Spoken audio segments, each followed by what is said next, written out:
Thank you, Matt. All right, we are on. Good evening, everybody. Happy New Year to all of you.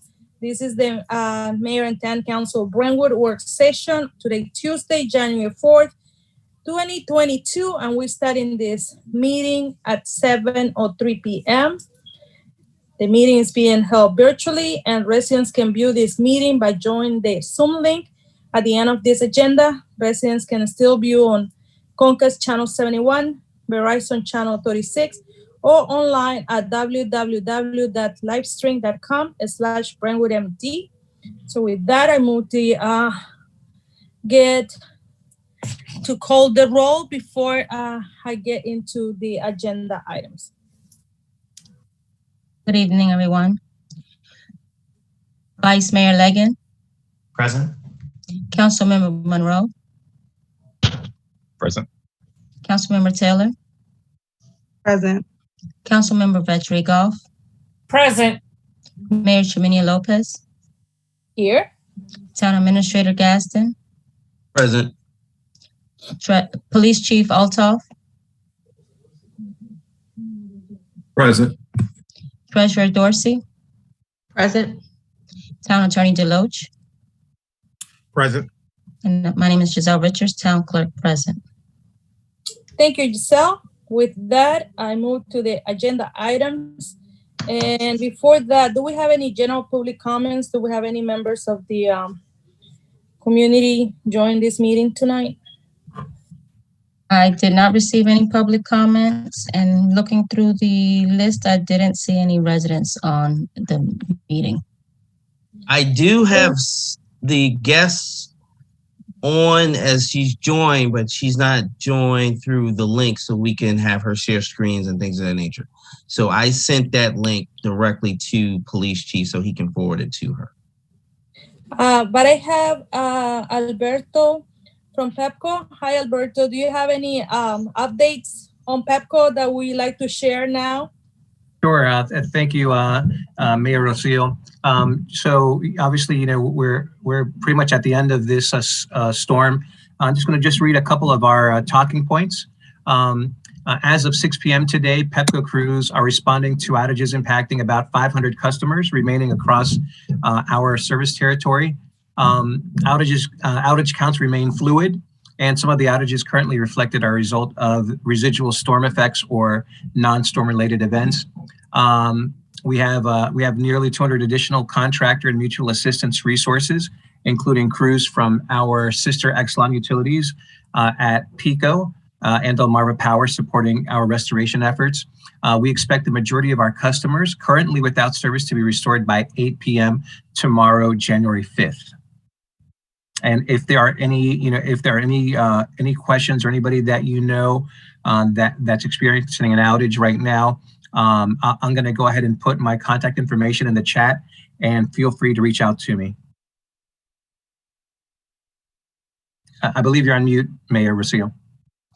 I'm so sorry. Do you have the number that would you like to share with the public if someone gets to see this meeting later, that we can share your contact information or direct number where they can report any outage?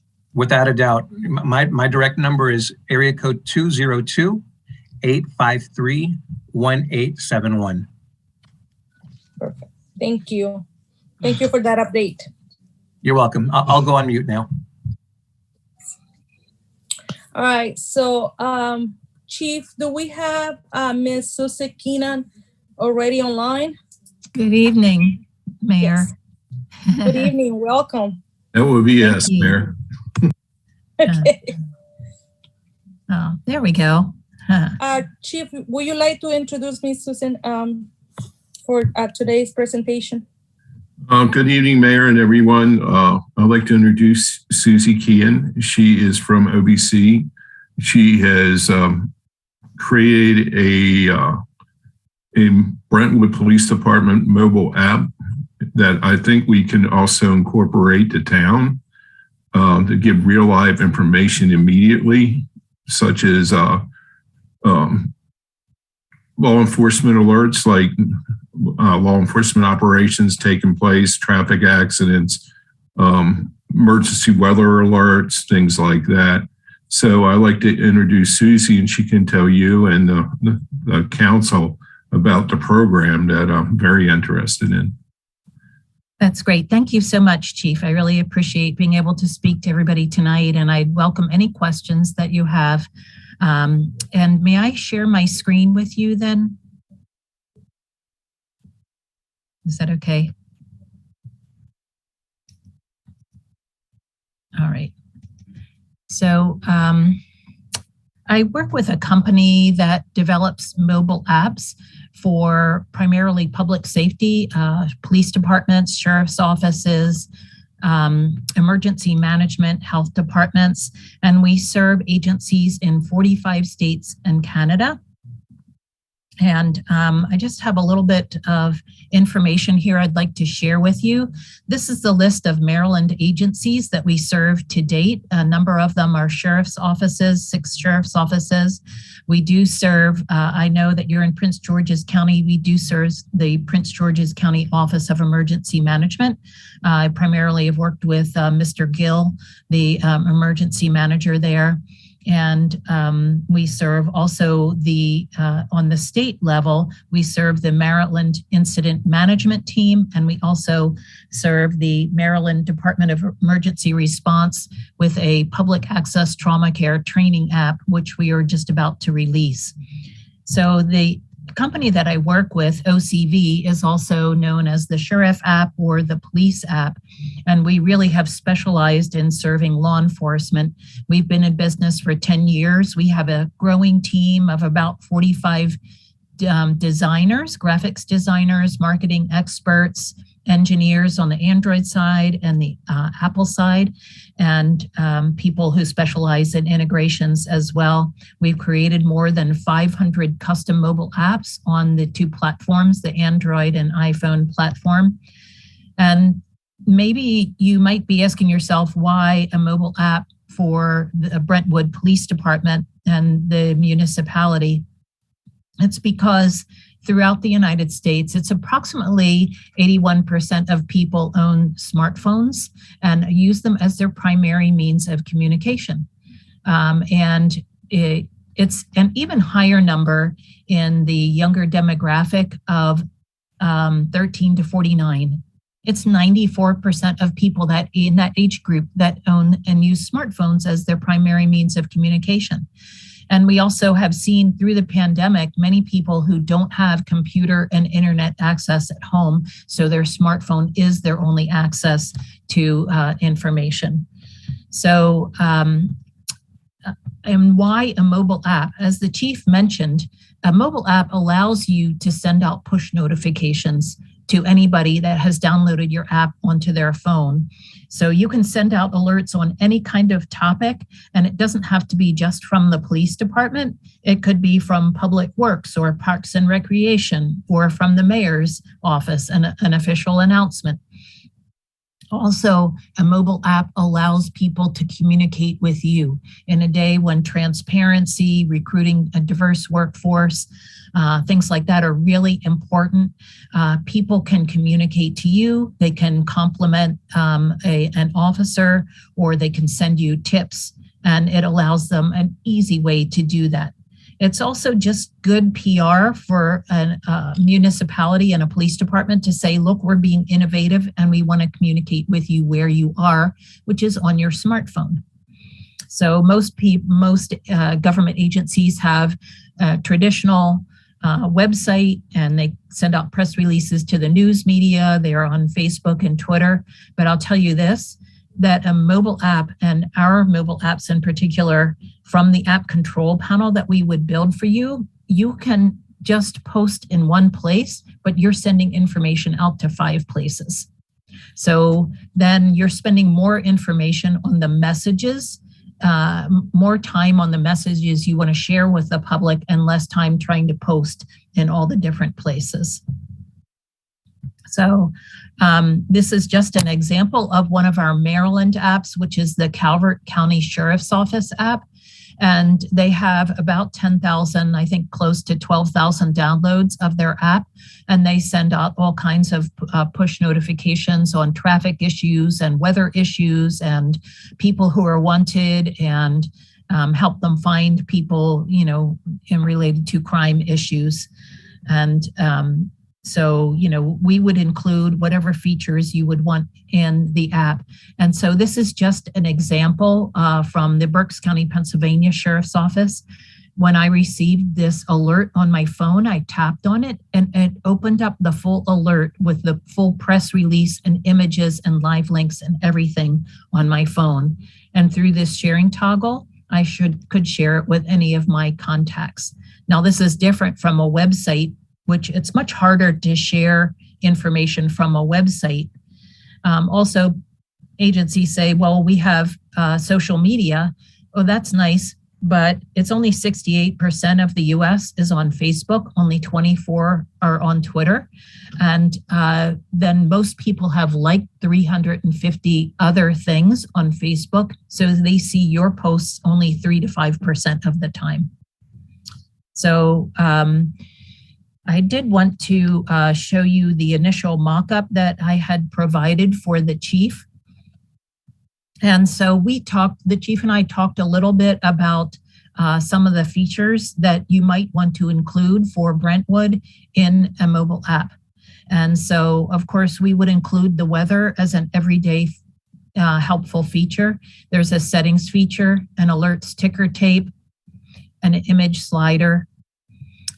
This button is the way that people can submit tips to you, and they can include their contact information if they want to, but they can include the date and time and location and any kind of information, whether it's a narcotics tip or a crime tip or whatever. And then they can attach up to 4 images with any tip that they send in to you. And those tips submissions from the public would come to the police department to whatever email addresses they would want.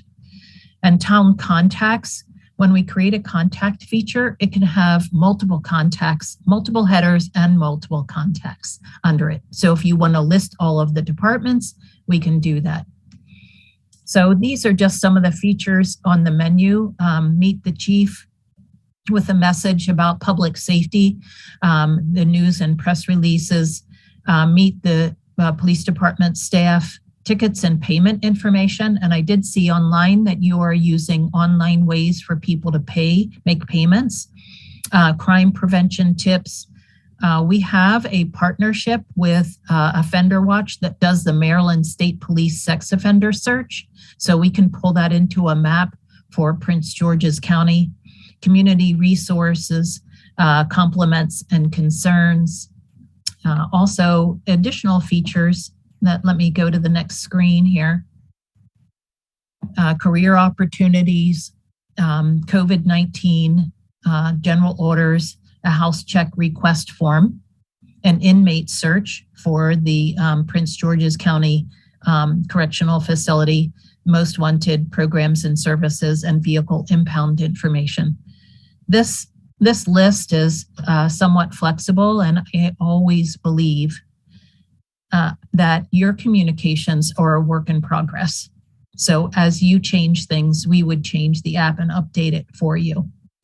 So that is, the general information for you on the particular app that I proposed to the chief.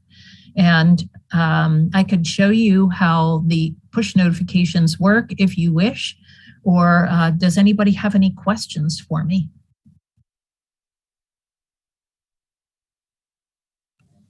Council?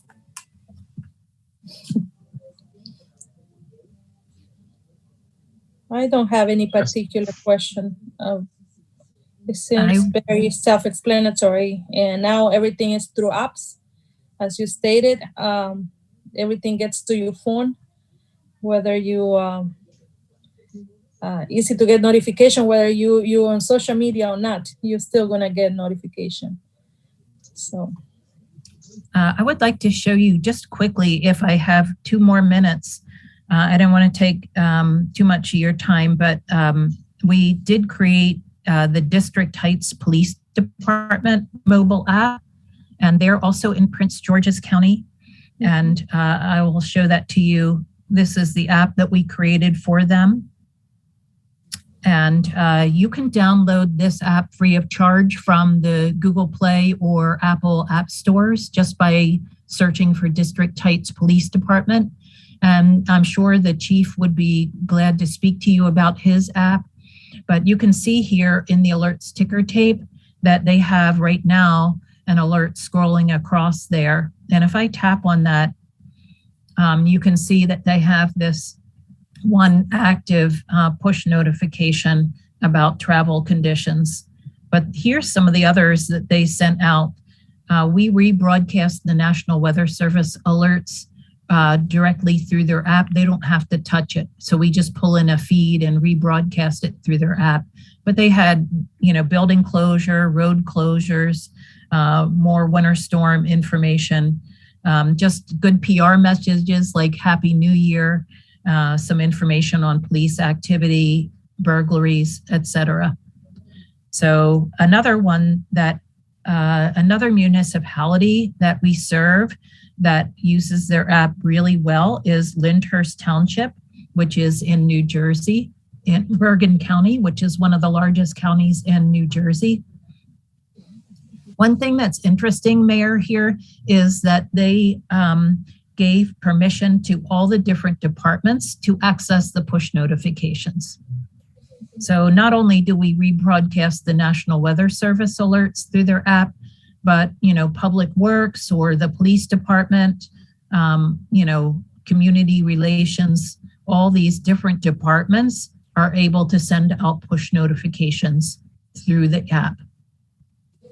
So even holiday turkey distribution for those in need, road closures, information on a local parade.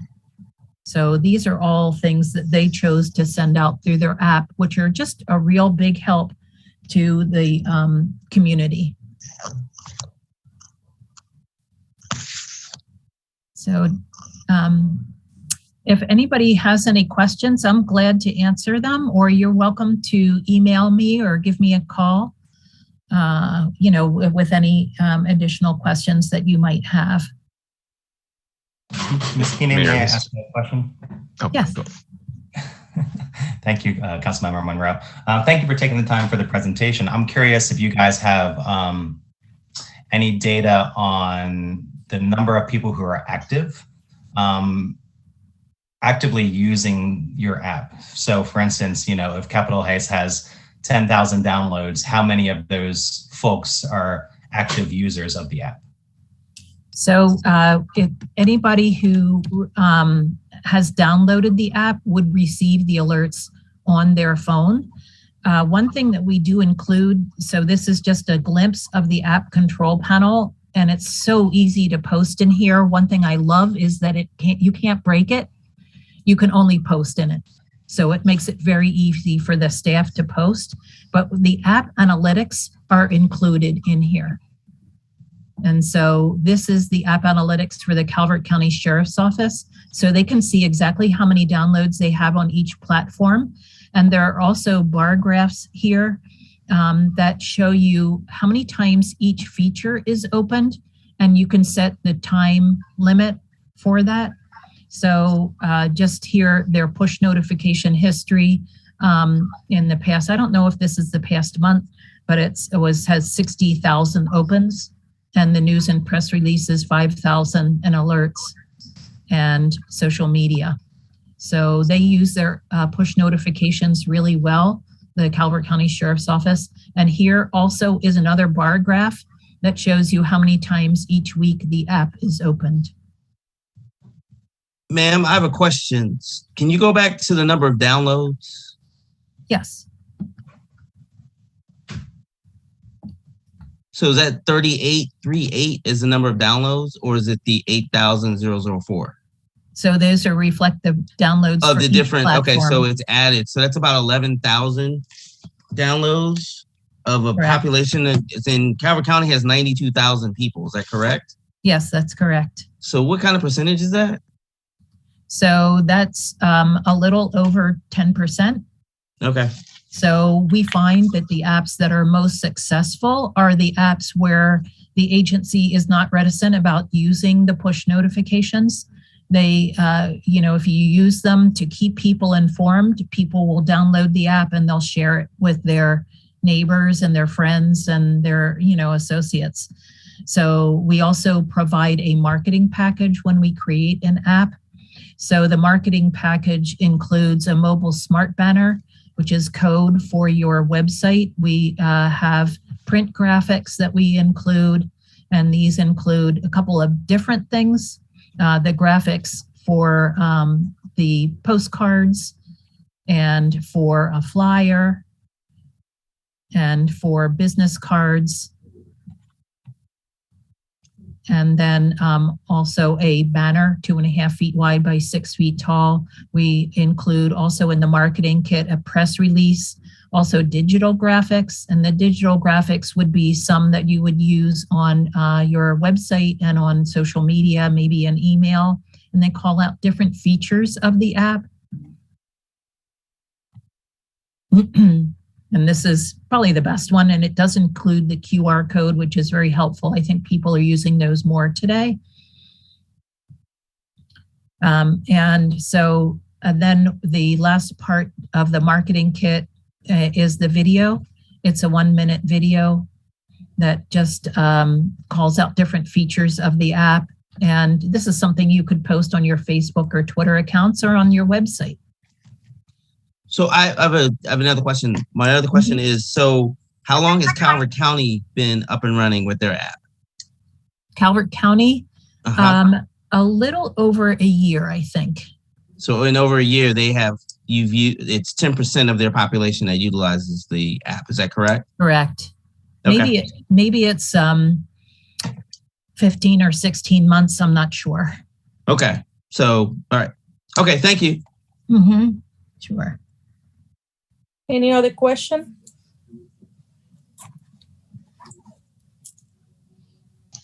Mayor, I had one question. Yes. Is the intent, I saw a couple of apps using payments through that system. Would we be implementing that for tickets, for example, through this app, or would that be through our website, or would they be integrated potentially, if at all, if that's even being looked at? So I did see on your website that you are using an online method of payments for parking citations. And so we would put into a page in the app control panel text like this with a link to this online payment. But you can give them directions on how to mail it in, how to pay in person, and then give them this online link. It kind of pulls all the communications together into one place with the app. So I just think it's really helpful. Thank you. I had one more question as well. So if we, and maybe this is just a question for both our town and also you, Susie, the way I think that was the town was using it for just communications in general, and staff from different departments can post a message. Technically, we have a fire department in our town. So in theory, could our fire department, even though they're separate, get access to this? And has that been discussed at all, to post messages around emergency or just any update in general? That's a good question that whoever you give access to, we can set up whoever you want as app administrators. And app administrators have full access to the entire app control panel. Any app administrator can add a user and give them partial access. So if you would want to give the fire department partial access to only send out push notifications, that is definitely a possibility. Of course, that would be up to all of you and the chief to make that decision as to who you want to give access to. So what you're looking at right now is there are 3 app administrators in the Calvert County Sheriff's Office app, but all these additional people are app users who maybe have full access or partial access. Thank you. That's helpful. Thank you for that question. Anyone else? No? Oh, Susie, thank you so much. Actually. Oh, yes, she has a question. Go ahead, Councilmember Tate. If we were to sign on for the app, what would be the contract terms? Would it be a year with auto renewal? Would it be longer? Would it be shorter? So typically the initial agreement is for 1 year. And so then we often include in a proposal also multiple years. So if your funding allows for it and you wish to sign up for 2 or 3 years up front, that is a possibility. And I would be glad to discuss that with all of you or the chief in regard to this. We often offer a 10% discount on subsequent years of support. And, you know, that's something that I could add to the proposal that I'd given to the chief. And I recently had, just last week, actually, probably one of the largest counties in New York signed up for a Office of Mental Health for a mobile app, and they purchased 5 years of support up front because they had grant funding that would allow for that. Good question. So, and our annual support includes keeping the app up to date and the app control panel. As our technology officers improve our capabilities, we would add those capabilities to your app. As you wish to change features or maybe add things or take things away, we would do that as part of your annual support. And we try to hold quarterly app reviews to look at how you're marketing the app, what success you've had, and how we can help you with marketing and getting it into more people's hands. And all of our graphics design and all of our engineering takes place in the U.S. Our home office is in Auburn, Alabama, and many of our employees are Auburn University graduates. And I am the Mid-Atlantic Regional Office, so I serve agencies in Pennsylvania, Maryland, New Jersey, and New York. So. All right, if no one else have any other question? Thank you, Susie, for that presentation. And I guess this is something that needs to be eventually discussed, Chief. Yes, ma'am. Thanks again. Thanks for joining us. Thank you very much. So I will sign off if nobody has any additional questions then. And I really appreciate being able to speak with you tonight. Thank you very much. We would love to be serving you. Have a good evening now. You Bye. too. All right, so that was the presentation. Now we move down to the next item in the agenda. Before doing that, I would like to acknowledge, I don't know when Ms. Richards called the roll. Did he call our town attorney, Mr. Jason DeLodge? He is present today. So, okay, next item will be the Arpa survey.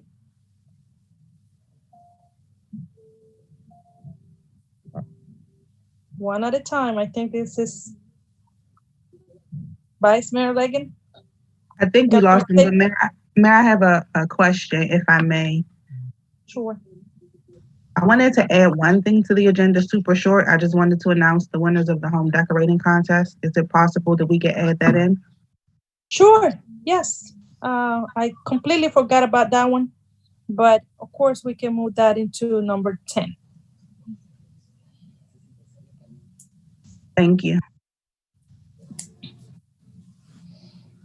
Okay. Vice Mayor?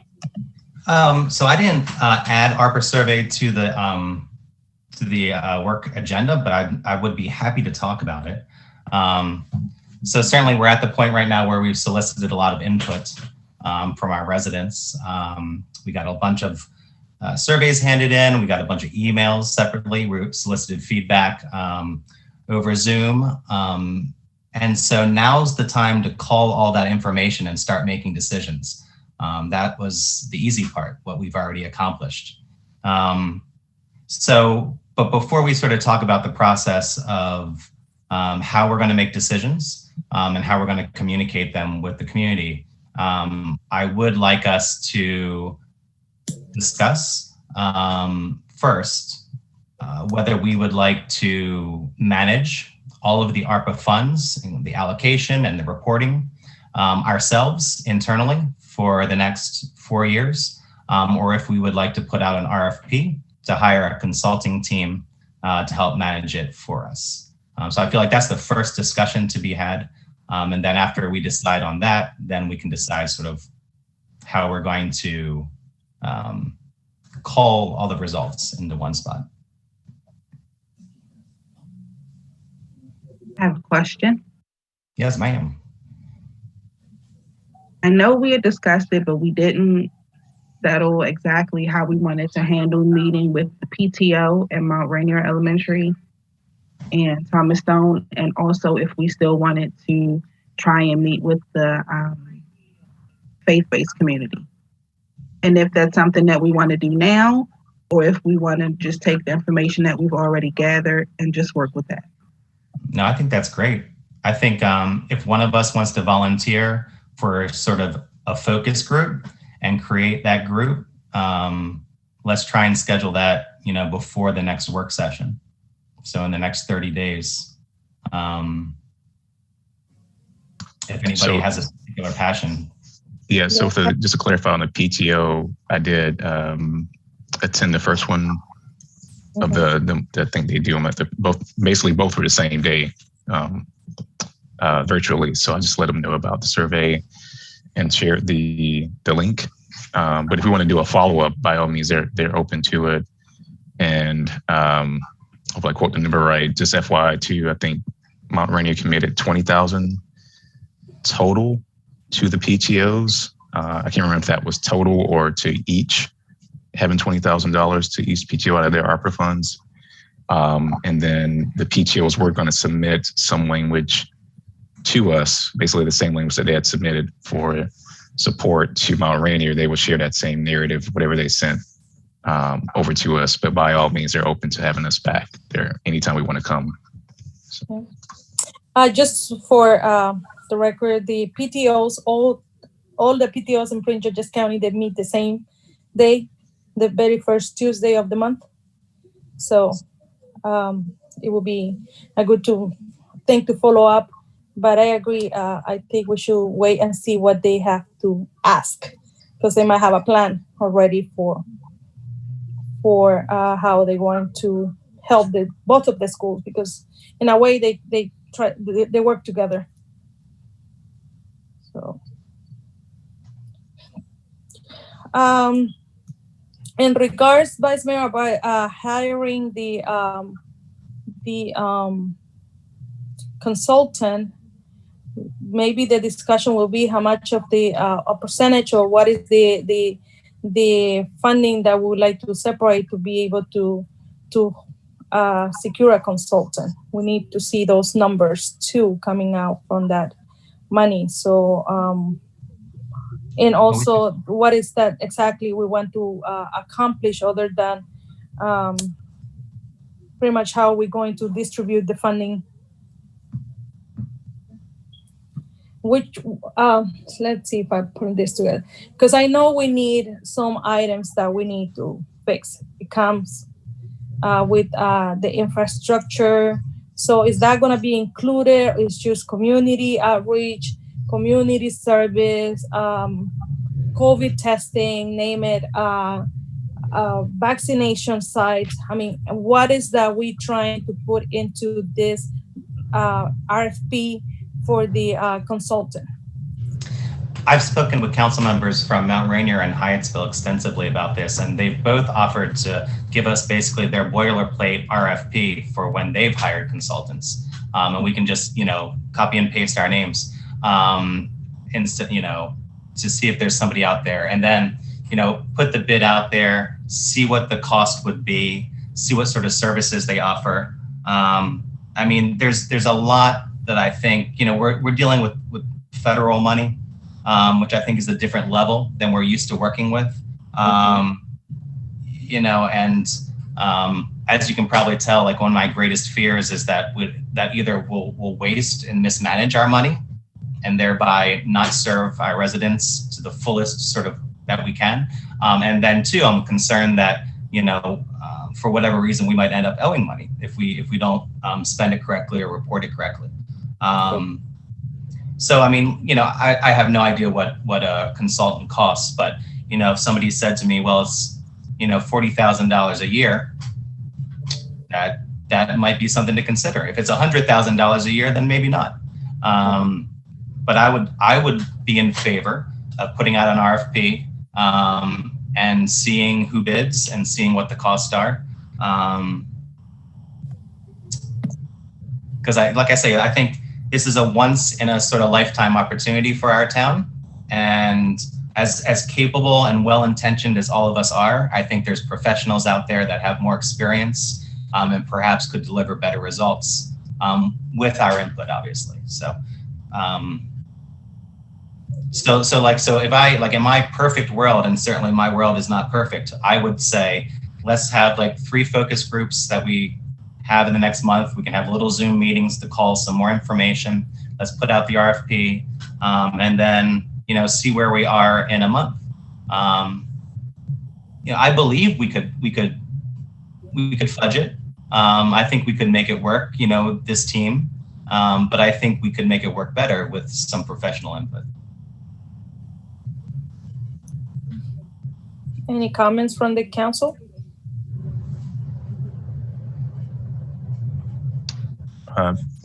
So I agree. I think we should look at a consultant. I think overall it's going to be worth the investment to have a third party with some skill sets come in and help us manage the process, because we talked about this before, right? Where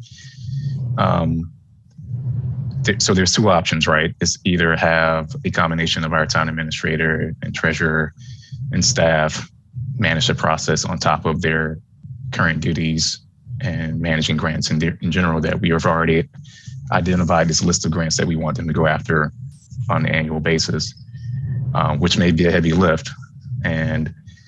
Or 2, we go with the, third party person that can come in and just simply focus only on that deliverable. And I think I'd rather not overload our team. The point I'll just sort of reiterate, like I said before, though, I think we do have to make sure we're clear about who's over the process, whether that's going to be the town administrator or the treasurer at this point, because whenever we approach a grant,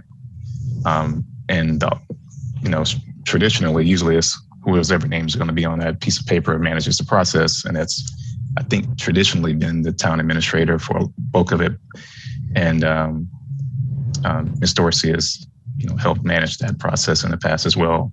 So however we want to have either of them or both manage it, I think that's probably the first key question I want to see answered tonight, because having that one person or 2 track the process from here on out, I think is going to be better, because something's going to fall through the cracks if we don't do that.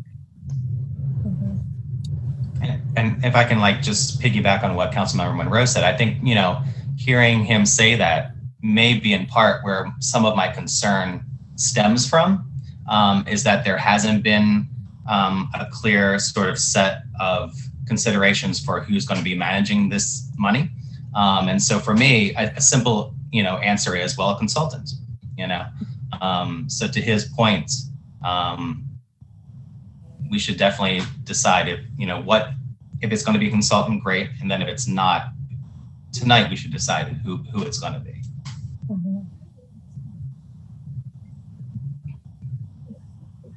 I have no issue moving forward with the consulting idea. I think that we can vote tonight, because this is a work session. We can actually table this item to make a vote on a regular meeting. And for that to be ahead, maybe by then we have a draft of the RFP, or maybe if you have any copy of the other municipalities, you can share and send it around to us so we can look at it and have an idea what is that they're looking at. And then at that point, decide, because it's not just what do we want in the RFP, how much are we going to be investing from that funding, timelines, in the order of when do we want these RFPs to return, what is the process. So that, in my opinion, I think hearing Councilman Monroe, I'm sure I have to hear the other two council members, and Vice Mayor Leggett and myself. I mean, we're more like inclined to move into the consulting because of the amount of money. And also I understand completely that there's a lot of projects that we have on hands right now. And not to mention that it's 100 years of Brentwood that is coming up.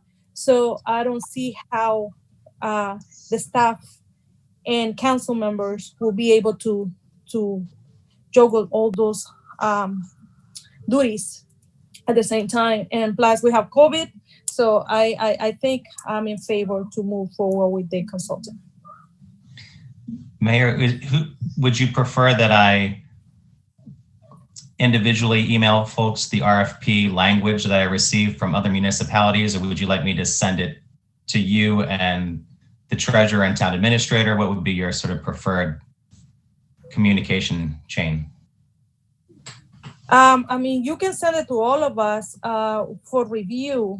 We're not gonna have, I'm not going to say that we might not even have a draft for the next meeting. So I guess on that meeting, we have to decide which are the items that we would like to include.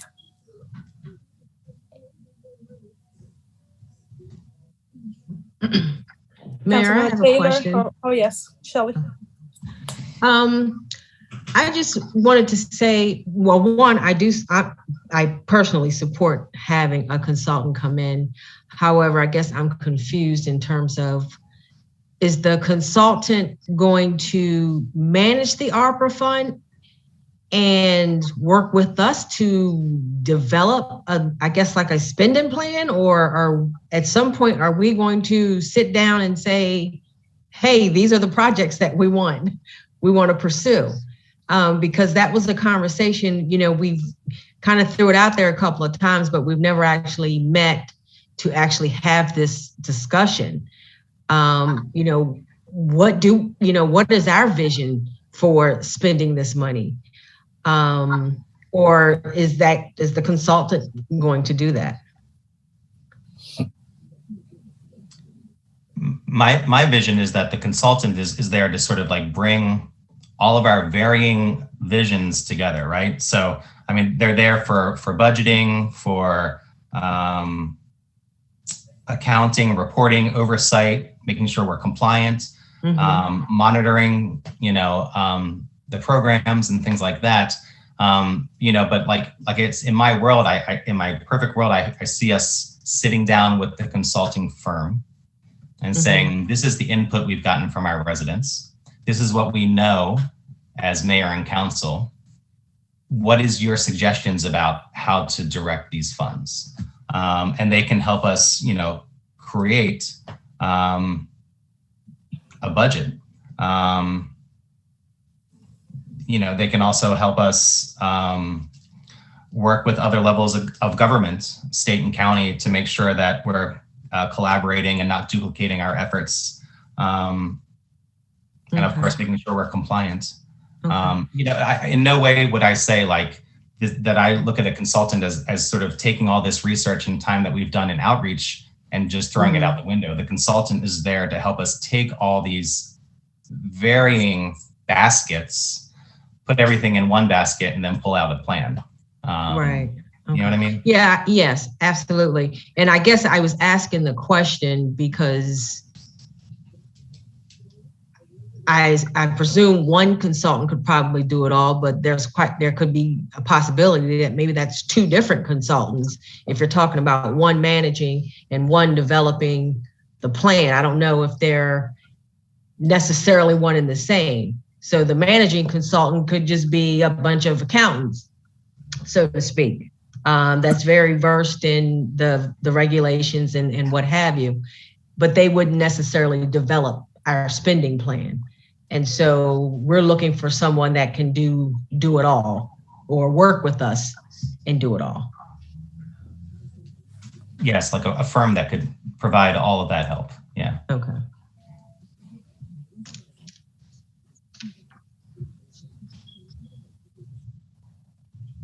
Mayor, I have a question then, or Vice Mayor, or both of you actually on this one. How much so?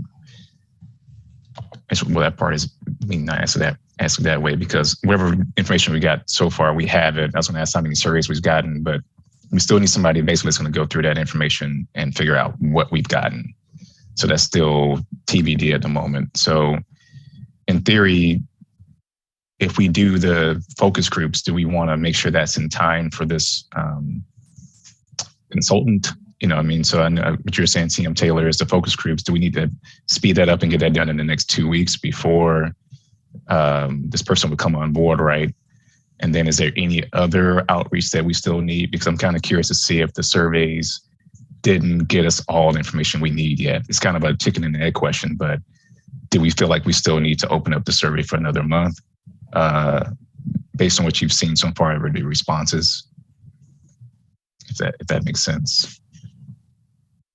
I think by January 18, we might not even have a draft. Okay, so we can work this month to get more surveys or more outreach to the different groups. The more information we can gather or put together when we get the consultant, the more we can provide. It will be, I guess, a better direction for them. What is that we're trying to accomplish? So I will not limit, the outreach that we can do with the different groups.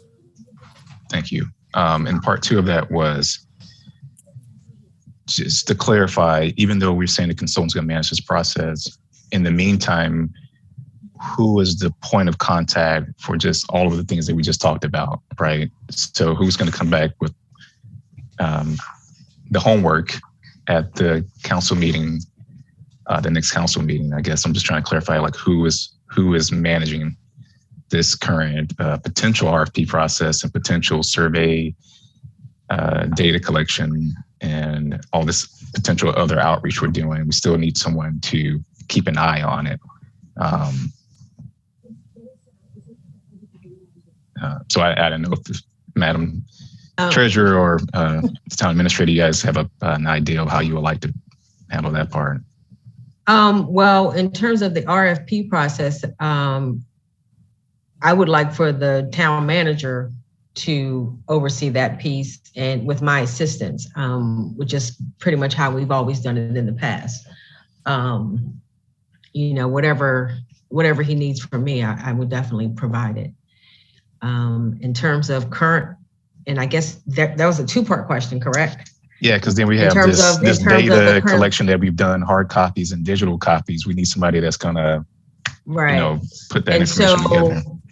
Right, and so so we can collectively work on that piece. In terms of managing the funds currently, I am currently managing the funds, and I'm and tracking it, and I can send that data out. I was going to report on it in our next meeting when I did my reports, but I can send it out just so that you can see how we've spent in total about $30,000, most of which is just the resident relief fund. But I can definitely share that information in the spending log. I keep a separate spending log for it as well. And I keep those backup documentation is filed separately. So I keep all that together. Thank you. Mm-hmm. I have a question. Does anyone know roughly how many surveys we were able to collect? I know we gave the option to do online as well as the paper ones. Do we know around about how many we got? I think the town clerk might be able to speak to that most intelligently. The unfortunate part is that a lot of them I did scan in from the beginning, but since the last week or so or 2 weeks not being in the office, if we got any paper copies, I wouldn't have them right now. So once I get back in the office, I can get a better accurate number. But I mean, we did get a good amount. I'm going to say at least 50, but I don't have the accurate number. Okay, thanks. And I think, if you look at like emails that we receive at info@Brentwood, we probably have another 10, there, where people didn't fill out the survey, but they spoke for what it was that they were interested in. And, when you've got a survey like this, what they email you definitely fits in here somewhere. You know what I mean? So, Mr. Gaston, we had spoken a little bit about creating like a spreadsheet just to input some of the information. Is that something that you're comfortable doing? Yes, I have no problem with that. The survey closed on last Friday, which was a holiday. And of course, we've been in snow emergency mode. So it will be either tomorrow or the following day before I can grab a better understanding of where we are with this process. The spreadsheet won't be that hard, but compiling the online, the paper, that will take some time, but it shouldn't be that difficult. Sure. And, I think when we have these focus groups, sort of finding a way to sort of shoehorn, or maybe that's not the right word, to sort of direct the conversations in such a way that they reflect the categories outlined here will be helpful,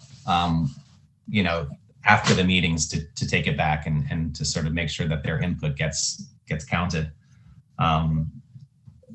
So, I mean, the way I look at it is like, we leave this meeting here and we say, okay, next steps are Stefan gets some language for an RFP. We have sort of perhaps like a draft that we can look at during the next, formal meeting.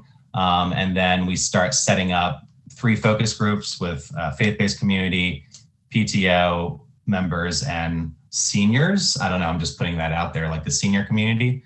But that would mean that each one of us would sort of take the lead on that.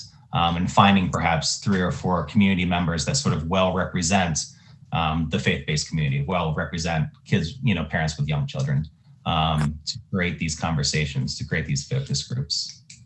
I'm sorry, I didn't mean to cut you off. I'm done, thank you.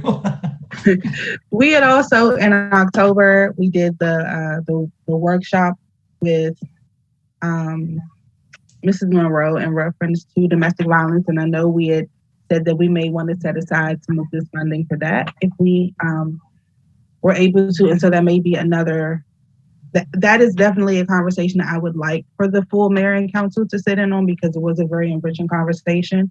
Ms. Monroe has a wealth of knowledge that she's able to share, and she has said that she would be willing to help us set up some sort of funding or programming for that.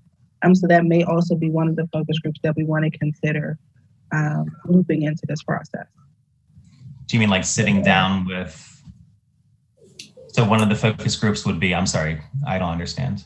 It will be with Mrs. Monroe in reference to creating some sort of domestic violence programming, ways that we can support families or persons who may be in need of help who are dealing with domestic violence.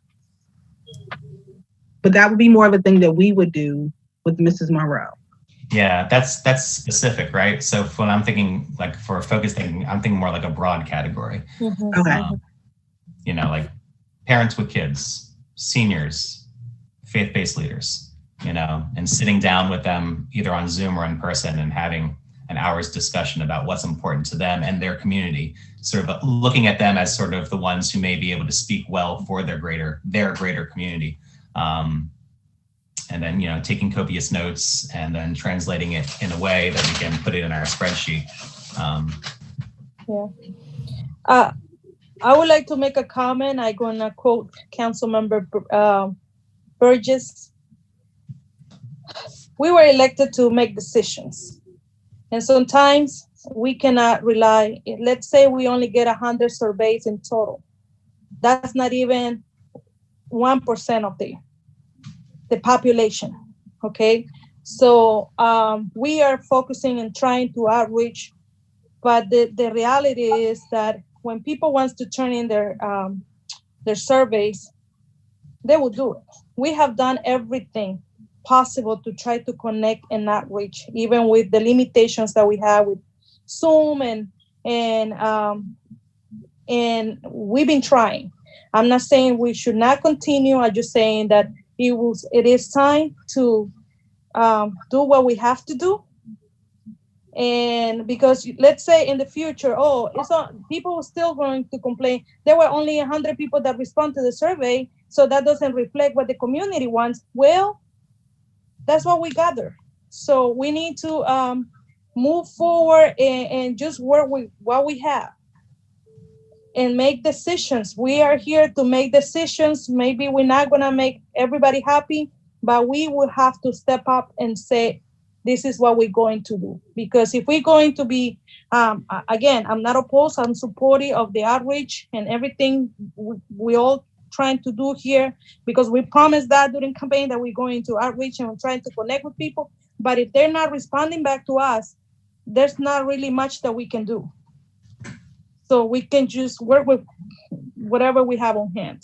So at this point, I would say, let's try one more month to see what we get, but do not let that stop us from moving forward. And I guess we will have to decide for the rest of the community.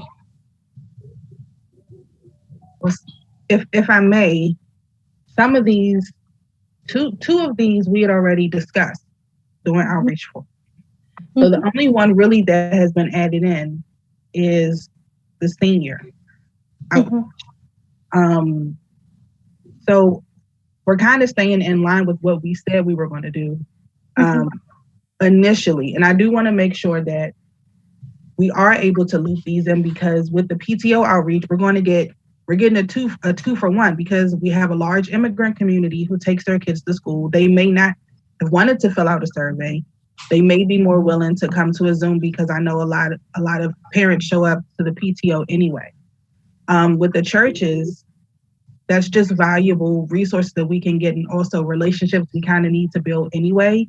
And then with the seniors, none of us are senior citizens. And so they have some very specific needs that we may not know. So I think if we can just try to get this done by maybe the next work session, at least have something to bring back to the table, then we can say we did our due diligence, we did all the outreach we could, these are the responses we got, and this is what we have to work with. And then based on that, we're able to make more informed decisions for at least how to start programming for the community. And offline, I'll take the lead to make sure that each one of the council members is tasked with a specific focus group. And so when we return in a month, we'll have that information. And to the mayor's point, we'll have all the information that we're going to have, and then we'll get down to the business of making decisions, which is what we were elected to do. Yeah. It's exciting. Yep. Any other comment on this ARPA survey? I really want to bring it into the agenda for updates, because we did say that we're going to work on it on January. So I just want to make sure that it at least mentioned during the meeting, so it's not forgotten. All right, if there's no other question or comment on that one, I'm going to move to the Business Relief Fund. And I think Councilmember Monroe and Treasurer, they had a meeting, and I was briefed by the Treasurer, which I had sent you some information. Shelley, I hope you received that. And who would like to take the lead?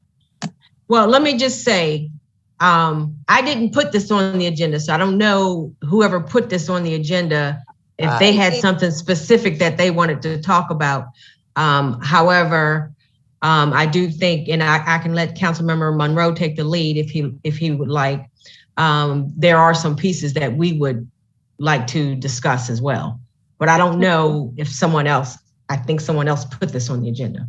I did add it into the agenda because let me brief. The reason I added into the agenda was because I know we put $50,000, and there was a few applications that were received and comments that were received. I think we're only 4 applications. So my thought was like $50,000 is not going to be enough to cover if everybody come with needs. So I was moving more like into have like a grant process like the one we did in the past with Gateway when they were $2,000 grant or $2,500 grant. I don't remember the amount, Councilmember Monroe, you probably do, but I was thinking moving in that direction so we can help more businesses. Okay. We can focus on more businesses with that amount. So, and that's the reason I brought that in. So, but if you have, Councilmember Monroe, any other comment, anything else that you would like to add, this is the time. So it'd probably be easier just to have the treasurer just give everybody a rundown for context, and then I can fill in after that. Okay. So I reached out to Councilmember Monroe because I had some concerns after reviewing the 4 applications that we did receive. Some are seeking reimbursement, but the majority of them were looking for assistance for expenses that they will incur moving forward. And so they may not have the documentation supporting documentation to support, costs if they were asking for a specific amount, which none of them did.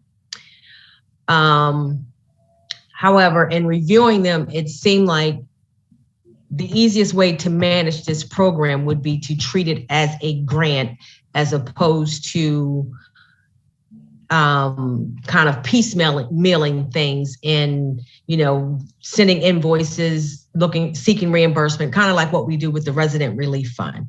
They're 2 totally different things, and they need to be treated separately.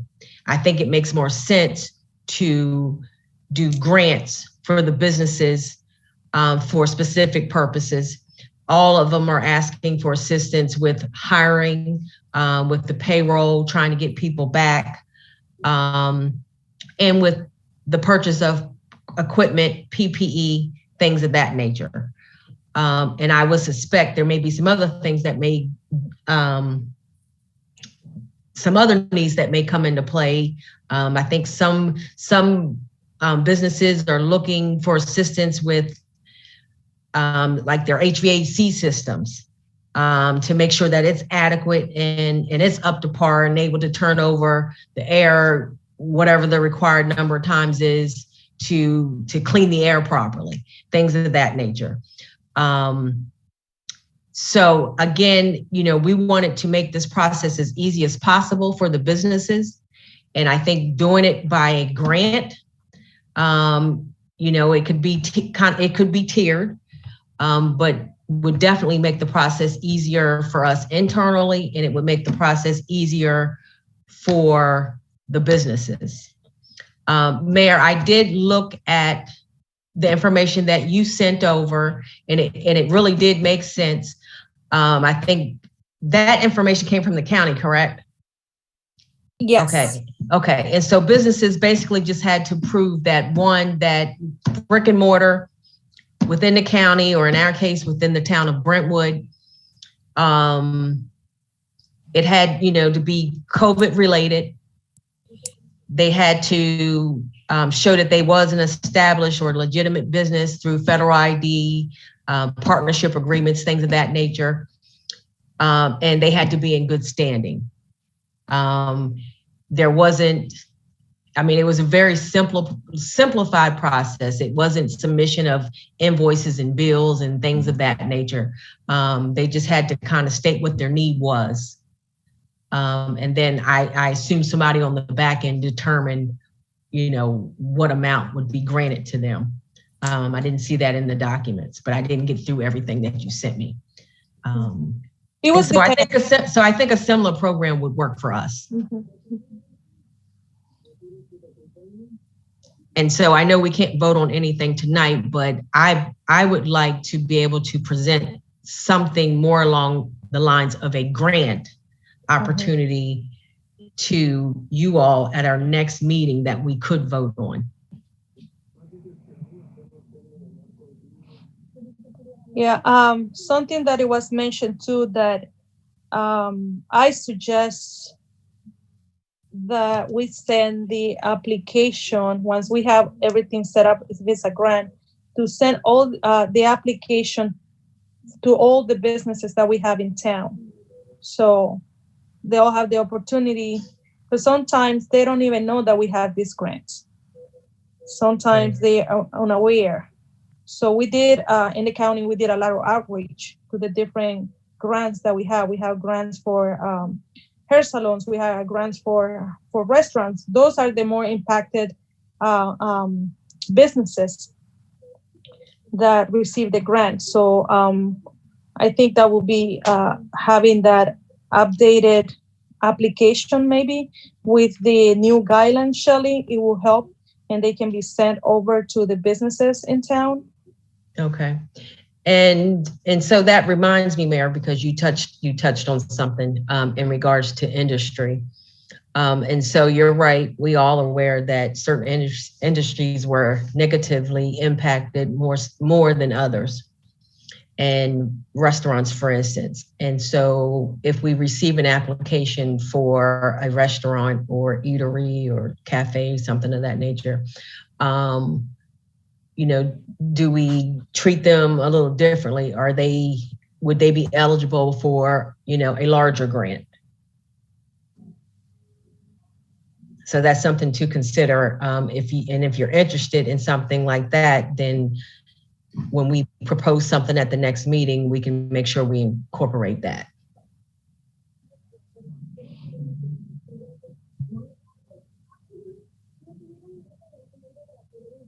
So the only piece I was going to fill into, just for context's sake, the previous process when we did it with Gateway CDC, primarily what we got was, and by primarily, I mean overwhelming majority, except for two, was for rent, right? Everybody was looking just for help with rent.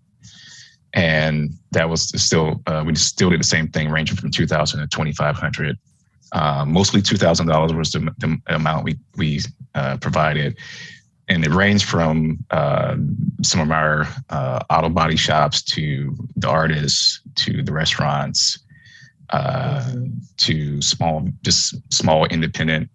So it definitely varied across our list, just looking back at the applicants and those who were awarded. And so to what she's saying, to her point, things have definitely shifted, because that was all everyone needed, was just immediate support to stay in their place. Now they're looking for funds to help them move forward and look to the future. So business expansion or business retention, sort of the focus now seems to be. So by all means, I think the fund's spirit is to always adjust to what the needs are. So I'm in full support of modifying this to make it, one, simpler for folks to fill out whatever we need to do, and then also for the program just to match what the need is, right? And I agree with the mayor's point about just mailing it out. I think that'll be helpful. And just doing the same thing we did, also just having Gateway CDC send it out to their list. The only question I have for sort of a two-part question, how can we use the information to help us for ARPA? And what I mean by that, is there any questions that we need to add for consideration, such as, what do they need for just improving the relationship with the town? Or are they looking to add 50% employees, or, whatever those kind of feedback that we need that we aren't getting from the business mixers, for example. I think I want to try and figure out how to weave that into the form if we are going to simplify it, if that makes sense. And then part two of that is also just big picture, how can we source information from the businesses? Because I believe we're getting a lot of information from the residents on the Arpa surveys, but we just need the same amount of data from the businesses in general. So even if we don't update this application with a survey question, we still need to think about how we get insights that we can use for our discussion with the future consultant, for example. Because I have a good bead on the artists, for example, but I have less of an understanding of what the restaurants are challenged with, for example, or the daycares, or someone that's operating out of their home. It's a lot of blind spots that I personally have for the business community that I want to try and figure out how we can access. So.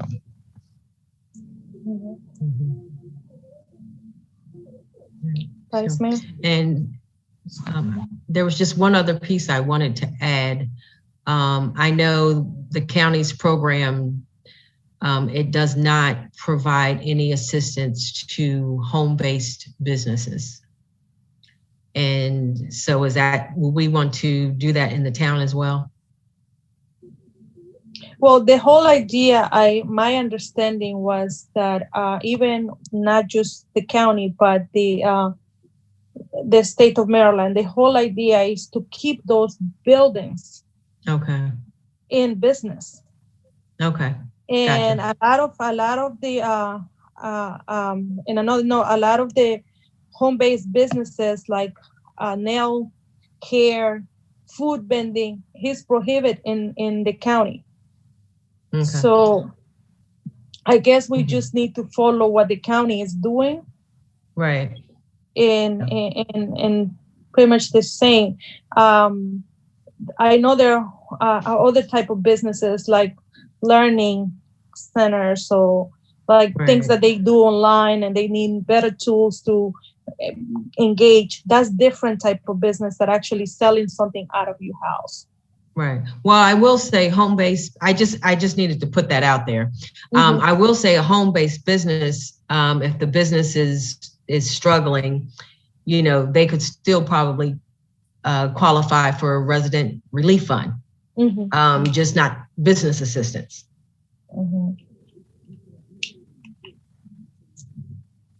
Yeah. I think Vice Mayor, you had a question. I think, yeah, I want to just make sure I understand the conversation. I realize this might be coming a little late, but I'm looking at like the application that we just sent out on the newsletter, right? Which is modeled more after the CARES Fund and the Resident Relief Fund. And that's still applicable, right? Folks can still apply using that form for rent relief and utility relief and things like that. But if I understood what Madam Treasurer was saying, her and Councilmember Monroe were considering sort of a bigger picture of how businesses can apply for sort of larger amounts of money in the form of a grant to help them build the business. Is that accurate? An accurate summary? Well, we currently we don't have any set amounts. And so, if we were to continue on the road we were going down, I think the committee would have to meet and maybe just, arbitrarily come up with a number in terms of what type of support we would provide. And then the documentation would probably be a nightmare. So converting this to more of a grant-based, it really just simplifies the entire process. And that makes sense. And so, if that was done, then let's say, for instance, if somebody did want to change their HVAC unit so that, it circulated better, that sort of money could be awarded for that improvements. Well, yes, that could be awarded. However, we would have to, I guess the mayor and council would have to agree on, and I'm going to just kind of reference the previous program. So we provided support at $1,500 and $2,000. So you got one or the other. And so we have to determine, are we going to go in that direction? And is there an opportunity for people to be able to ask for a little more? And we review that on a case-by-case basis. I don't know. I think, Councilmember Monroe and I can definitely talk about that some more and figure out how we can work that in, because I agree.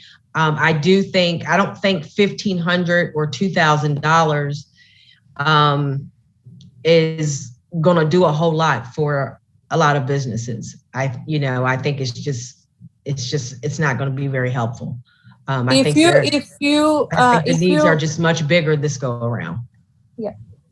If you read some of the documents that I sent you and some of the grants that we did at the county, they were more covering the operational cost.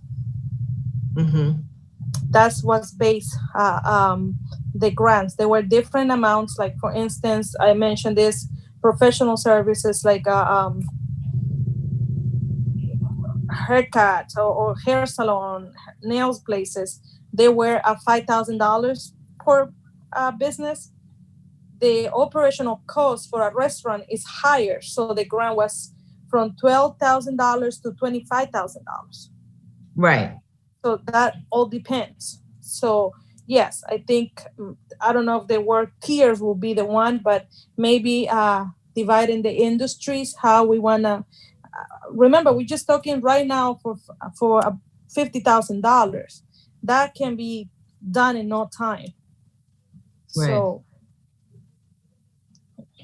And I think Madam Treasurer said like maybe a different number would have to be chosen for the grant program, I'll call it, to allow for more money to flow out.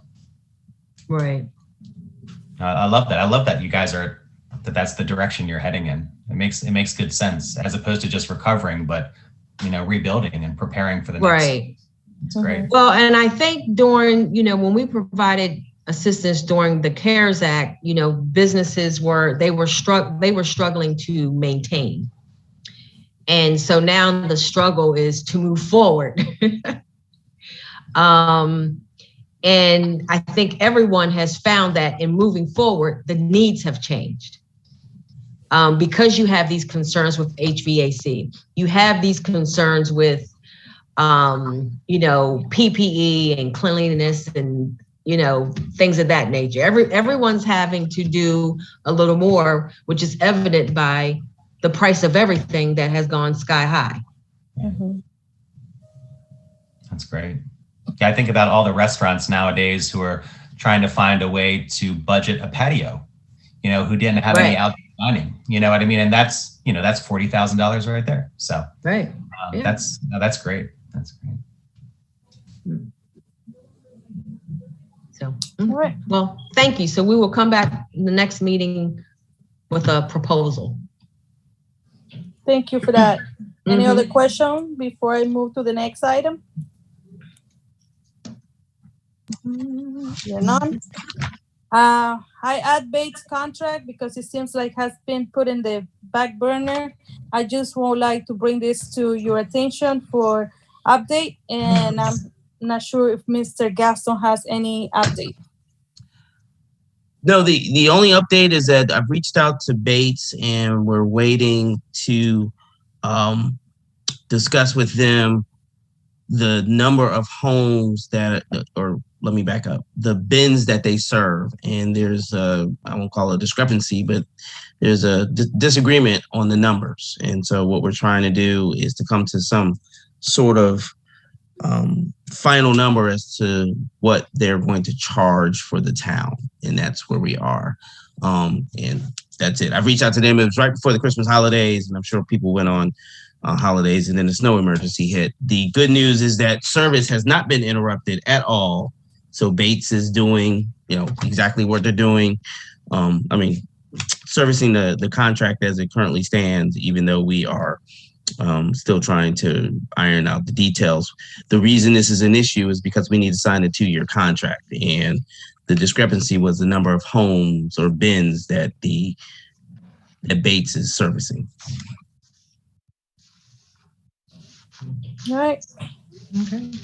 Thank you for that. Any questions about it? Nope. Next item. And yes, I add this item into the agenda after my conversation with Mayor Robinson from Brentwood, North Brentwood, who brought that to my attention, that as you all heard in the news, the current administration is trying to put some COVID rapid tests to be sent homes. They have to be sent to the states, then to the counties, and then they're gonna come to the municipalities.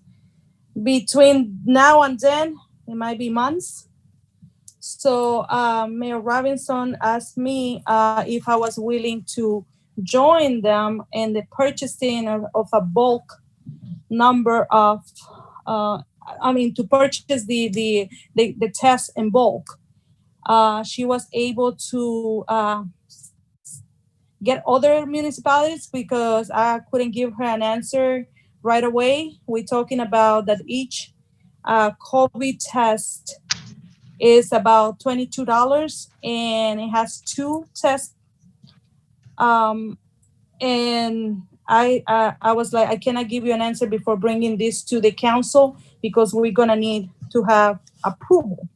So she was able to get Forest Heights, Bowie, Morningside, Fairmont Heights, and Cottage City they all collaborate to have this big order. So I still think we have time, if that's the wish, to actually add our numbers into their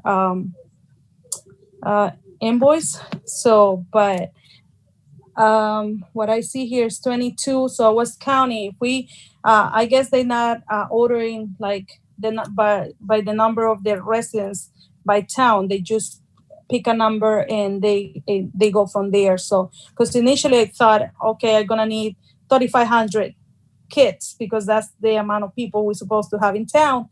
So, but then she's playing, no, I'm just gonna do, I think Cottage City is doing 500 for now until, we eventually get our kits. So my question now is, how willing are we going to move with this approach to have or purchase our own COVID rapid test? So, and Mayor, and can I just piggyback off of what you were saying? Yes, Shelley.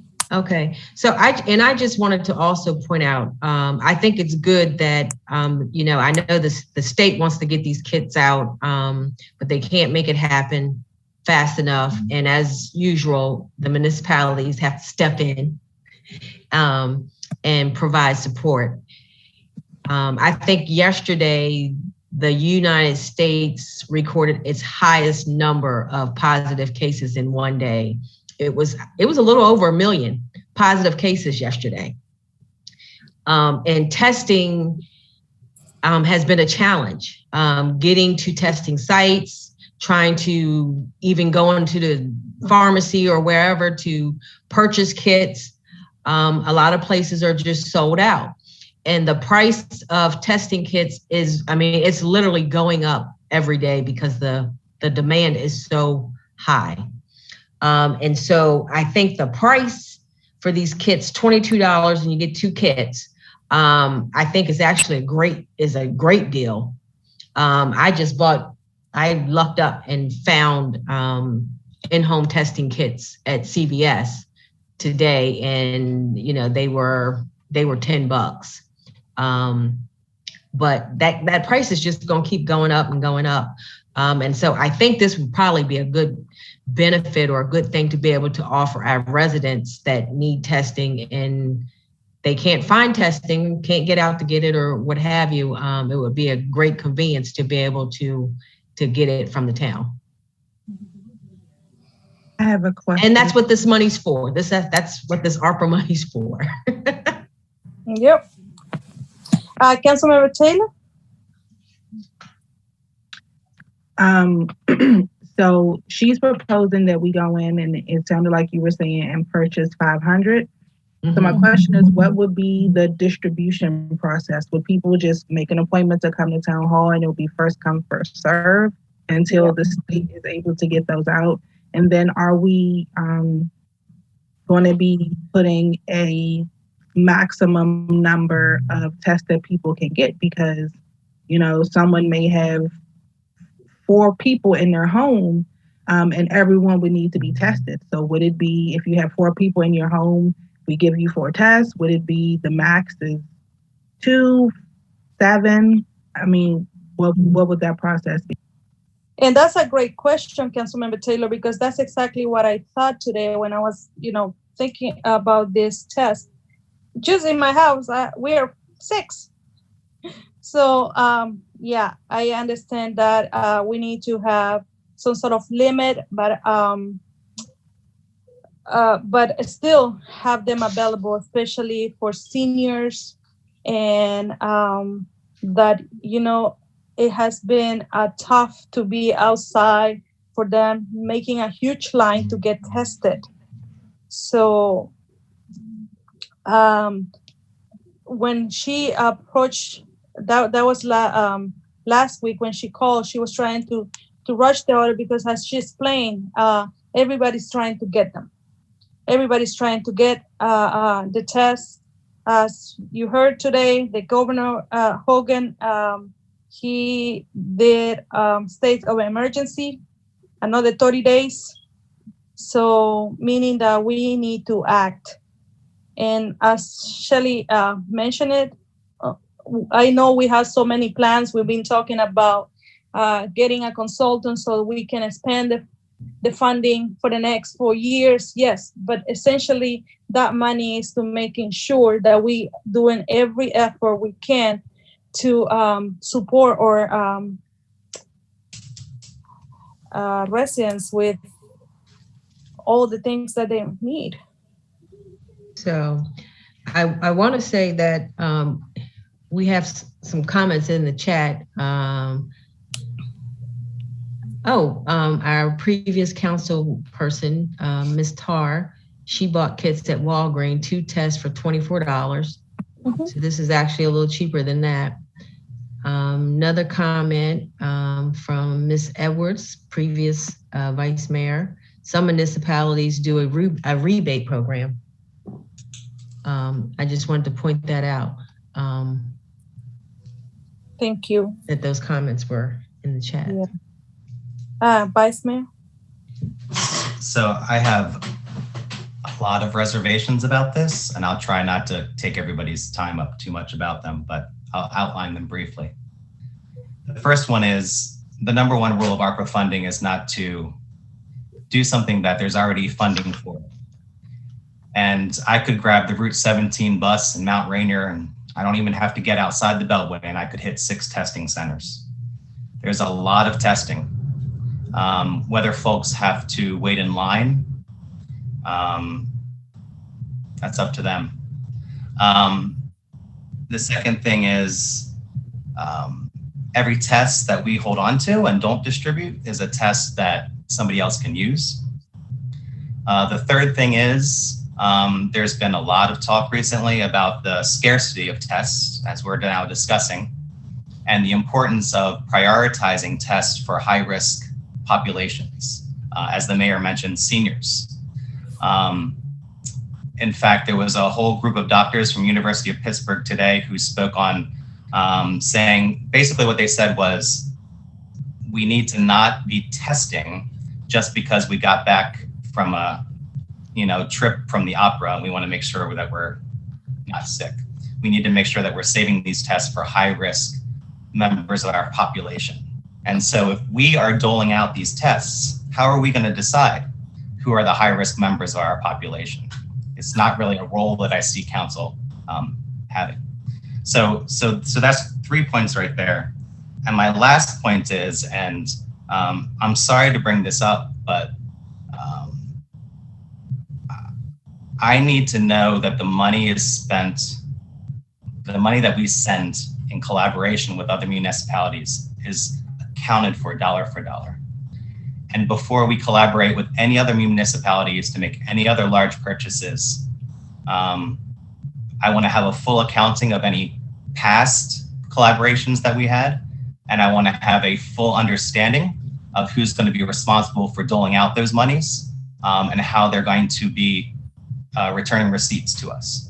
I realize that these 4 points are fairly unpopular, and I'm sorry to be that guy. And I can certainly be swayed another way because I'm open to good ideas. But I thought about this when I saw the agenda. I thought about it a lot. And I don't think, even though it feels like the right thing to do, I don't think it's the best thing or the best use of our money at this time. And I'm open to other ideas. So, Vice Mayor, I wanted to just speak on that last portion of what you said in terms of the accountability for this.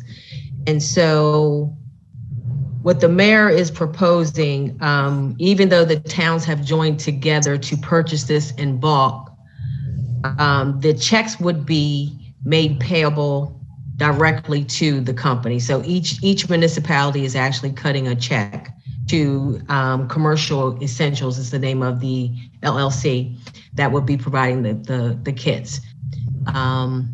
So each town would cut a check directly to the company. That's great. So, and for me, I saw this as a, not necessarily a long-term kind of program, but just something in the interim while we're kind of waiting for these testing kits to come from the state. Because as the mayor said, it's probably going to be a couple of months. And to my knowledge, testing just has been a nightmare. And this would have just maybe eased some of the pressures that some people was feeling around getting testing. I was not proposing a system of,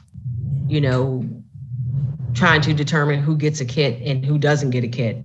If there was a need, I figured we would provide the kit. Okay. I think also, we have to think about this in the context of today, which is that it's sort of a perfect storm, right? So we have COVID rates that have increased by 800% compared to a month ago. We have everybody, all right, so COVID rates are worse than they've ever been. We have folks who have just returned from traveling for the first time in years at rates that we haven't seen for years. And now we have these testing mandates from schools and employers. So it's sort of this perfect storm. And even the federal government was caught off guard by it. And so what I'm suggesting by sort of mentioning the context is we will likely, I would not expect our country to be in this situation again in the future. And my expectation, and perhaps, you can have some timelines to tell me I'm wrong. My expectation would be that by the time we receive these kits, all the sort of workings of the federal government sending out their 500 million test kits, et cetera, will have already trickled down. I mean, unless we think we can get these kits like in our hands in like a week, I don't think there's much of a need in a month because we're in this perfect storm. And I think there's going to be more of a supply provided by the federal government in a month. So unless, like I said, unless we can get those test kits here like within a week, I don't see the need for it in a month. Right. So it was 3 to 10 days. And you probably didn't see it because I sent it right before this meeting, but I did forward you the email and all the documentation is in there. And so the turnaround is supposed to be 3 to 10 days. Just FYI. Great turnaround. Absolutely. Yeah. And another note, I just want to add that today I had a conversation with Prince George's County Health Department, and they're going to have testing at Bunker Hill Fire Station. But just so you know, that is one of the county's sites. It's not Brentwood, that's the county. So county is sending everybody to that site. That's the reason we have long lines and a lot of traffic around Rhode Island Avenue because they anticipated to be there for the next 90 days. So, okay. Yeah, like I said, there's another 5 testing sites that I can grab the Route 17 bus and hit in 10 minutes up the road. You know what I mean? So it's not like that is the only option for our residents is the Bunker Hill Fire Station. They can pay $2 to get on the bus and go to another one. So I'm just saying there's a lot of options for folks to get tested. And and this is the last thing I'll say because I've taken too much. I don't want to argue there. Just want to add this. For instance, I'm going to put up their personnel right after the Christmas event. They got all sick. They couldn't get any testing nearby. So you say now we have, but at the time, they might have places, but it might not be available or might be by appointment only. It's not taking just walkers. And then if people feeling sick. So, I mean, I just putting that up there. But again, it will be, I hope I can hear from the rest of the council as well. Right. I will say, I think in Governor Hogan's conference or thing that he did, was it today or yesterday? I think it was today, he declared the state of emergency. And so that puts, I guess, the National Guard into action. And I believe they are working quickly. And I think they're going to try to set up some additional testing sites because it's a great need. There's definitely a shortage. The lines are really long. And, and some people, quite honestly, I mean, they're ill from COVID, and, to stand and wait in line for, an hour, 2 hours, or 3 hours, it's a bit much. And they're asking people not to go to the emergency room to get tested. So hopefully the National Guard they'll move quickly, and they'll get those other sites up and running.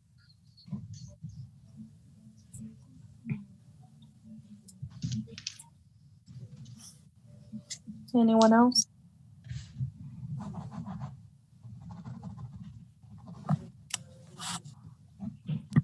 If I may, I am somewhat on the fence because I absolutely appreciate everything that the Vice Mayor said, and I can't find any fault in anything that he said. And I want to preface with, I don't want to seem contrarian.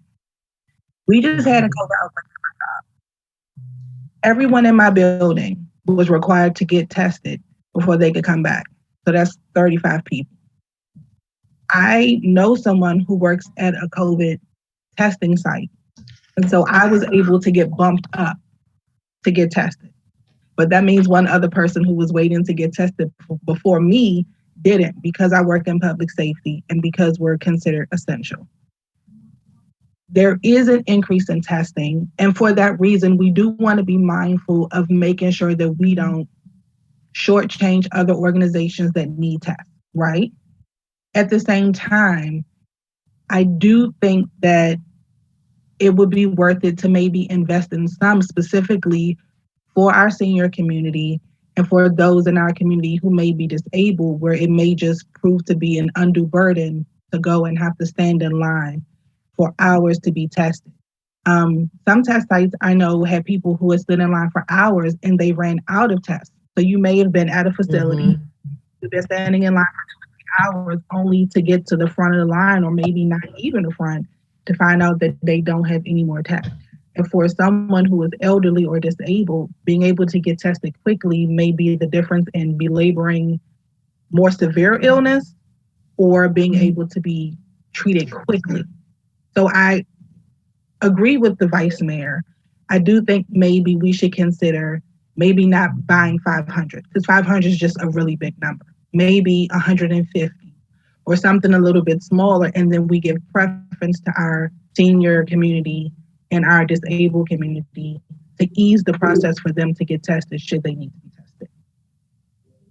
I would be so scared to do that, because then we're going to be the arbiters of who gets tested and who doesn't. And for me, that is not the role of municipal government. You know what I mean? Like, either everybody gets them no matter what, no questions asked, or we don't.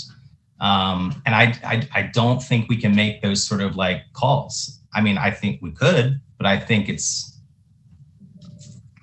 don't think that's a good. No, it's a slippery slope. I understand what you're saying. I mean, somebody comes up to me with their kid with a sniffly nose, I can't say no, Oh, Matt's having a party.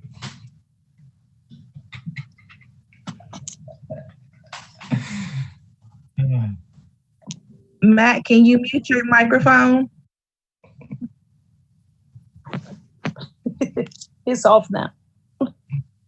I'd be afraid of having to make those decisions, I appreciate that point. And I honestly had not considered that is a slippery slope that we may not want to get into.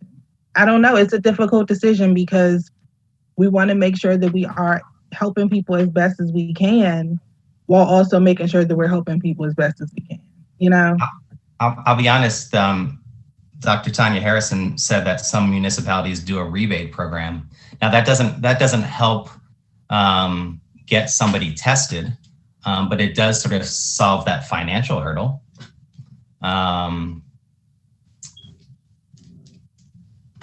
You know, that's half the issue.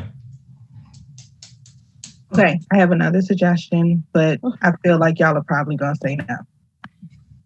As I stated before, there are test centers who are running out of tests. Could we perhaps purchase the kits and then provide them to Bunker Hill for testing?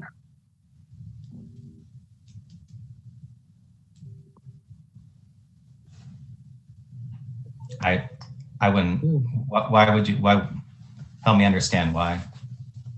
Because the county doesn't have enough tests. They just don't. Because they're running out. I know a few people who went to, like I said, we had an outbreak at work, and so people were scrambling trying to find places to get tested. A few people that I know went to Bunker Hill, and I told everybody, like, make sure you go early because the lines are going to be long, and people got there extra early and the lines were still extra long, and people were being turned away because, you know, the demand is I just don't know that they're doing the in-home testing kits though when you go to Bunker Hill. PCR. Yeah, yeah. No, you're getting the rapid test at Bunker Okay, Hill. that answers the question. Yeah, they text you in like 10 minutes after you leave to let you know your results. Oh. Yeah, the place I went to, they were out of the rapid, so I had to wait. Yeah, there's no way. I didn't have any special treatment. I had my son sick with a fever 104, and I have to make some calls, and a resident from DC that already received was able to borrow me one and have to pay back so I could test my son because there was no. And that's what happened. So, but again, I would like to hear. I have Councilmember Monroe and Councilmember Bitchery. What is their input? Well, I'm on agreement with Stefan. I didn't quite think about it that way until he brought the points up. I'm not liking right now allocating the money towards these test kits, number one, and I'm not liking having to make the decision on who gets them. I don't agree with either one.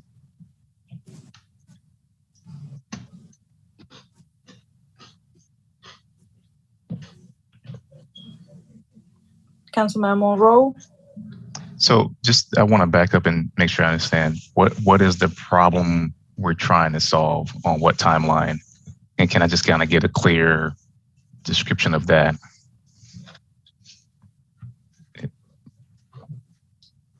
You want me to speak, Mayor?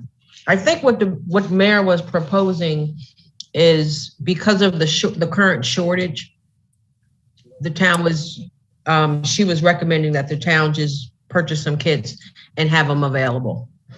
I mean, that was pretty much the gist of it. It was just an effort to help, I guess, take some of the strain off of the current system because of the shortage. We know that there's other testing coming, but it's just not here yet. If we purchase 500 kits, it may be enough, it may not be enough, but it was just an effort to alleviate some of the stress for whoever gets a kit. Got you. And the reason why I asked it that way is that it was tough for me to understand that we'd be solving the problem by doing the bulk order because I'm not sure how many people actually would need it. And I know that's tough for anybody to answer right now. So, for example, can we point to anything like the recent vaccination effort? Did we see a large amount of people come out for that? Was that successful as we thought it would be? For example, you know what I mean? Did that hit the mark where we thought it would, or did we just fall short on that one as a quick, easy, recent example? Well, I do believe when they did the vaccination clinic, give me 1 second. I wrote it down somewhere from the meeting, but I believe there was 160 that came out when they did the first clinic, and I believe it was 106. I believe that came out for the second clinic, or I may have those numbers reversed. Give me 1 second. Okay. You had the report. Sorry. Oh, okay. So yeah, so they had 104 come out the first clinic, which was on November 20th. And then on December 11th, when they did the second clinic, it was 120 vaccinations.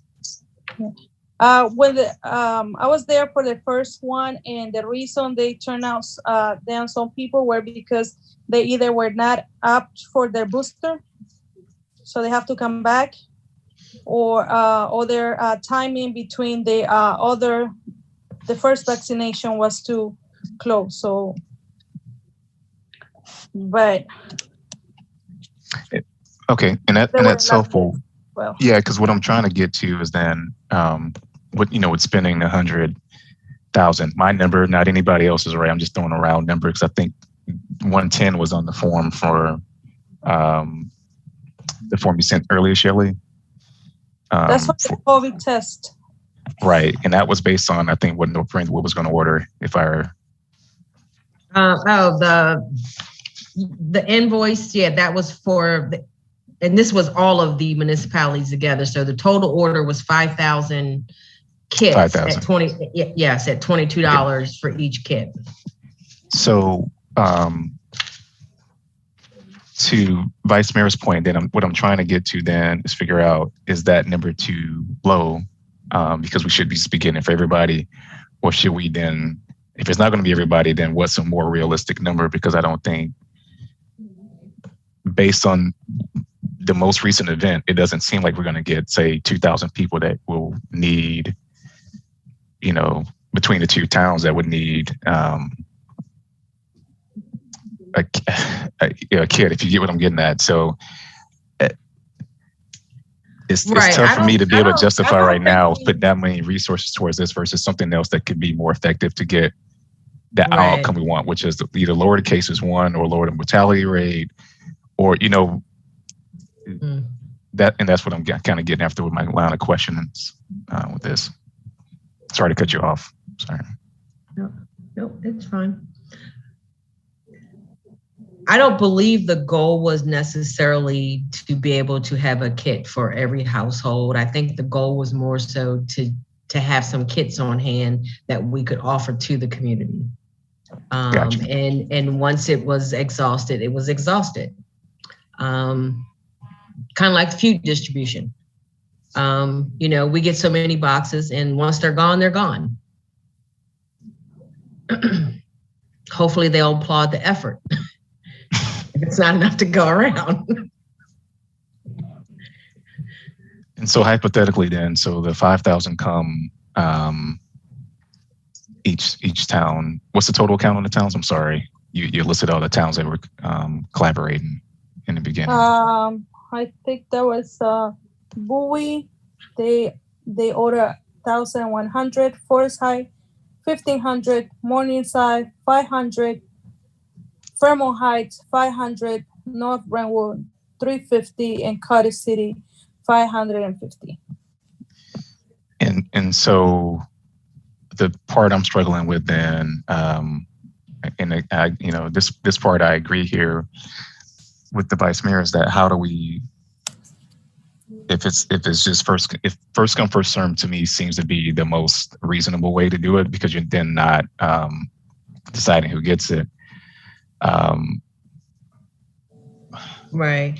And keep in mind that, these tests, they can be used for the community, but, if the council, if the mayor, the council, the police department, or the staff get exposed, they would be able to use a kit as well. one of the kits that's on hand. So, we could still use these kits in-house as well, as opposed to, having to send our staff off to get tested. They'd be able to do it right there on site. So just like any protective equipment that we were doing, right? It was or food delivery. It's going to come to the town center in theory, and then it's just first come first served between hours of whenever the town hall is open. And then we're going to have people. How are we going to track that? Then is it going to be people signing out for one, for example, to confirm that they're a resident? I think that will be the best approach, to have address, name, signature, so that way it's been proven that that person has picked up. And because the reason why I bring that up, pretty much folks are just coming from anywhere, right, for the food. Right now, it's just they hear about it and they just come. So in theory, we would be just saying residents only, and then asking for proof that they live here and within the border.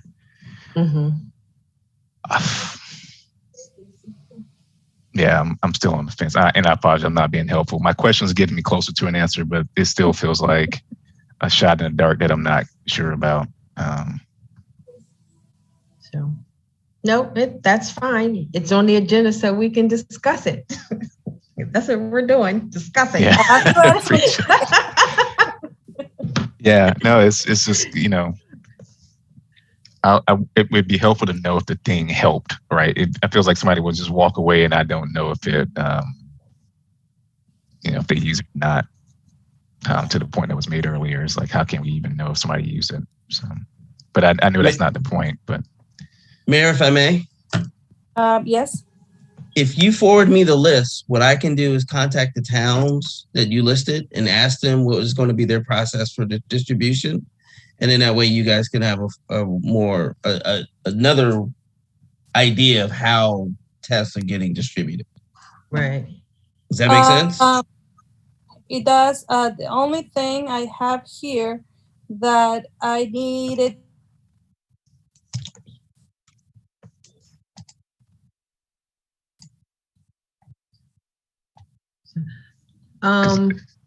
This week said due date. I'm looking back at those forms. Is it where?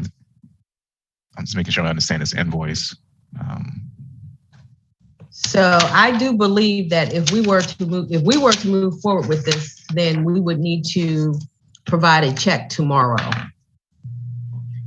And there was one other point I just wanted to, in regards to what Councilmember Taylor was speaking to, because I know the mayor's her thought process here was to just kind of to try to help residents and ease some of the anxieties around getting tested. But Councilmember Taylor mentioned about the seniors, and I know, we have other testing sites, as Vice Mayor mentioned, but are those sites easily accessible for our seniors? Do the seniors get on buses, to get to the site? Because I hear the line at Bunker Hill is long. I haven't been there. But are these other options, other sites, are they good options, viable options for seniors?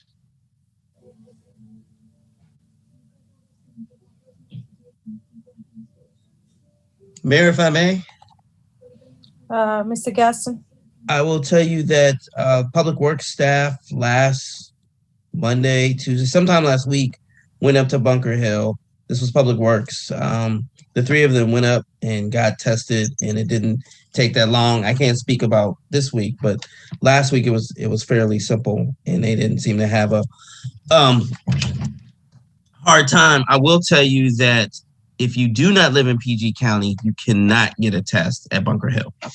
I just wanted to throw that out there. You do have to produce ID, and you have to live in Prince George's County to be eligible.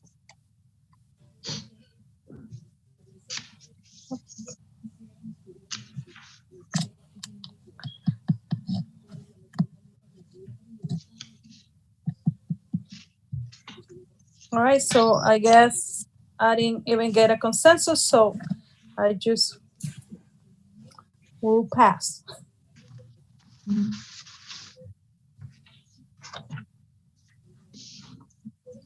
Any other question, comment on regards to this item?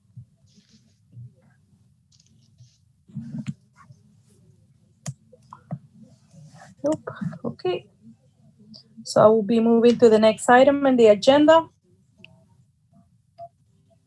which is the Brandwood Day Committee. And as you all know, Brentwood will be 100 years this June.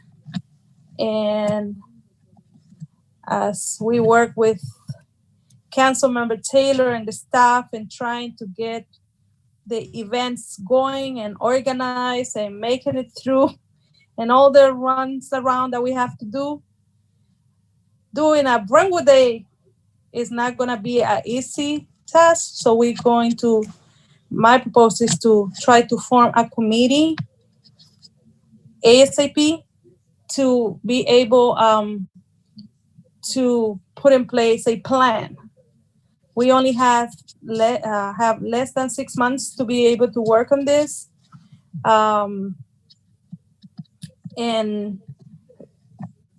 I'm not sure how many committees are actually working other than meeting in Zoom, but this is gonna be in need of all hands on deck. So I would like to have Councilmember Taylor to, I know she's been working with the committees and the events, to give us some insight how what is the plan that we have in order to move forward. Yes, I saw Ms. Edwards. Yes, she has been asked to help us. So, Councilmember Taylor, any ideas?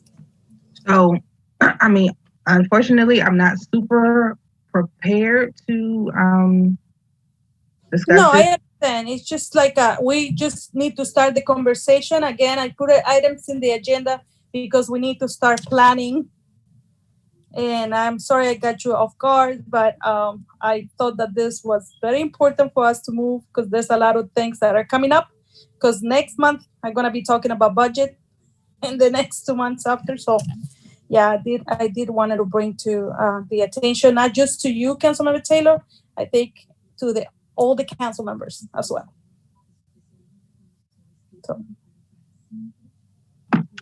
So I was planning to meet with the folks who have signed up to be on the events committee sometime next week, and start planning events for the year, because while Brentwood Day is sort of the big one, it's not the only one that we need to prepare for. Black History Month is next month. We have Brentwood Day, we have Memorial Day coming up, we have other things coming up. Clearly, you know, we'll have to keep our eyes peeled for what's happening with the coronavirus, because we absolutely want to make sure that we're being safe and that we're not putting anyone's health at risk, public, staff, everyone included in that. So we'll be meeting this week. I have some ideas for some things that I would like to do that aren't events per se. I've already spoken with the town clerk about some of those things. And like I said, I'll be meeting with my folks sometime next week. And I'll be more than happy to report back on sort of preliminary ideas as soon as possible.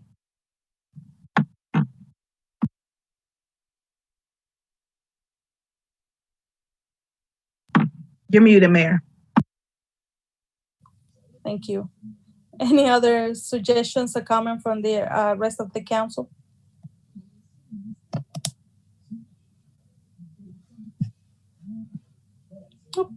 All right, so I move to the next item. Oh, sorry, Mayor. I was trying to unmute. This is Councilmember Monroe. Go ahead, Councilmember Monroe. Yeah, in hearing that, I guess my question would be, is there anything we can do to help lighten the load? Because we, run into that program. So we got the the Black History Month program, and then right after that, we'd have a few months to plan. Is there anything we can do to just help? I guess would be the main question, whether reaching out to sponsors or anything like that. So we would definitely want to get some sponsorships for the event, because I know that we want to make this a huge spectacle, for lack of a better word. And so I would be open to meeting with some folks on the council, as well as our treasurer, to sort of come up with what that would look like in terms of what we're asking for.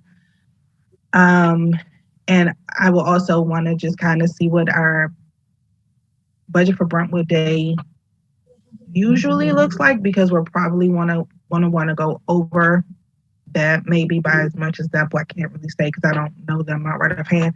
The last number I remember, I think, was something like $5,000, but I'm not sure if that's the most current number. I would just really just need a lot of hands from folks, if possible. Because of COVID, things have been kind of scaled back, and so the staff has really been able to kind of just take the lead on a lot of stuff as far as the in-house stuff. But for Brentwood Day, we're definitely going to need like everybody to be a participant in that. And so at the moment, I can't tell you exactly what I need, but I will be very forthcoming when we know what it is, if that's a good answer.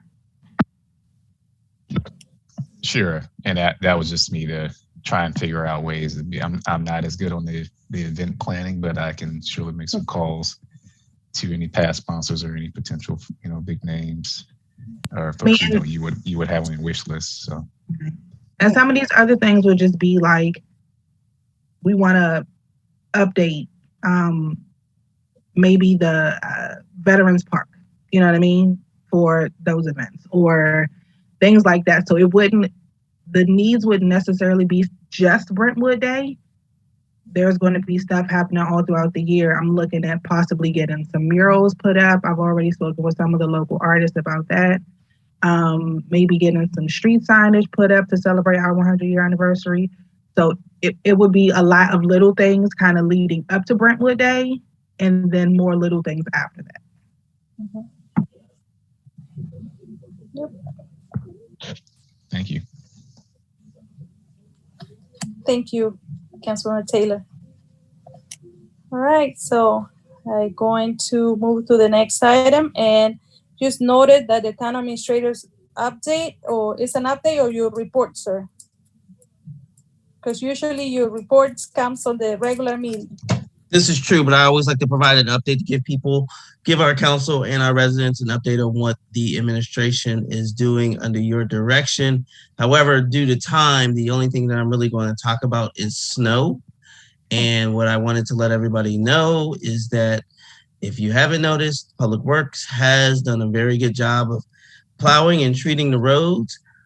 For those who have fallen tree limbs that are in the public right of way, Public Works, and before the week is out, unless there's another event, will cut up will remove those tree limbs that are in public way.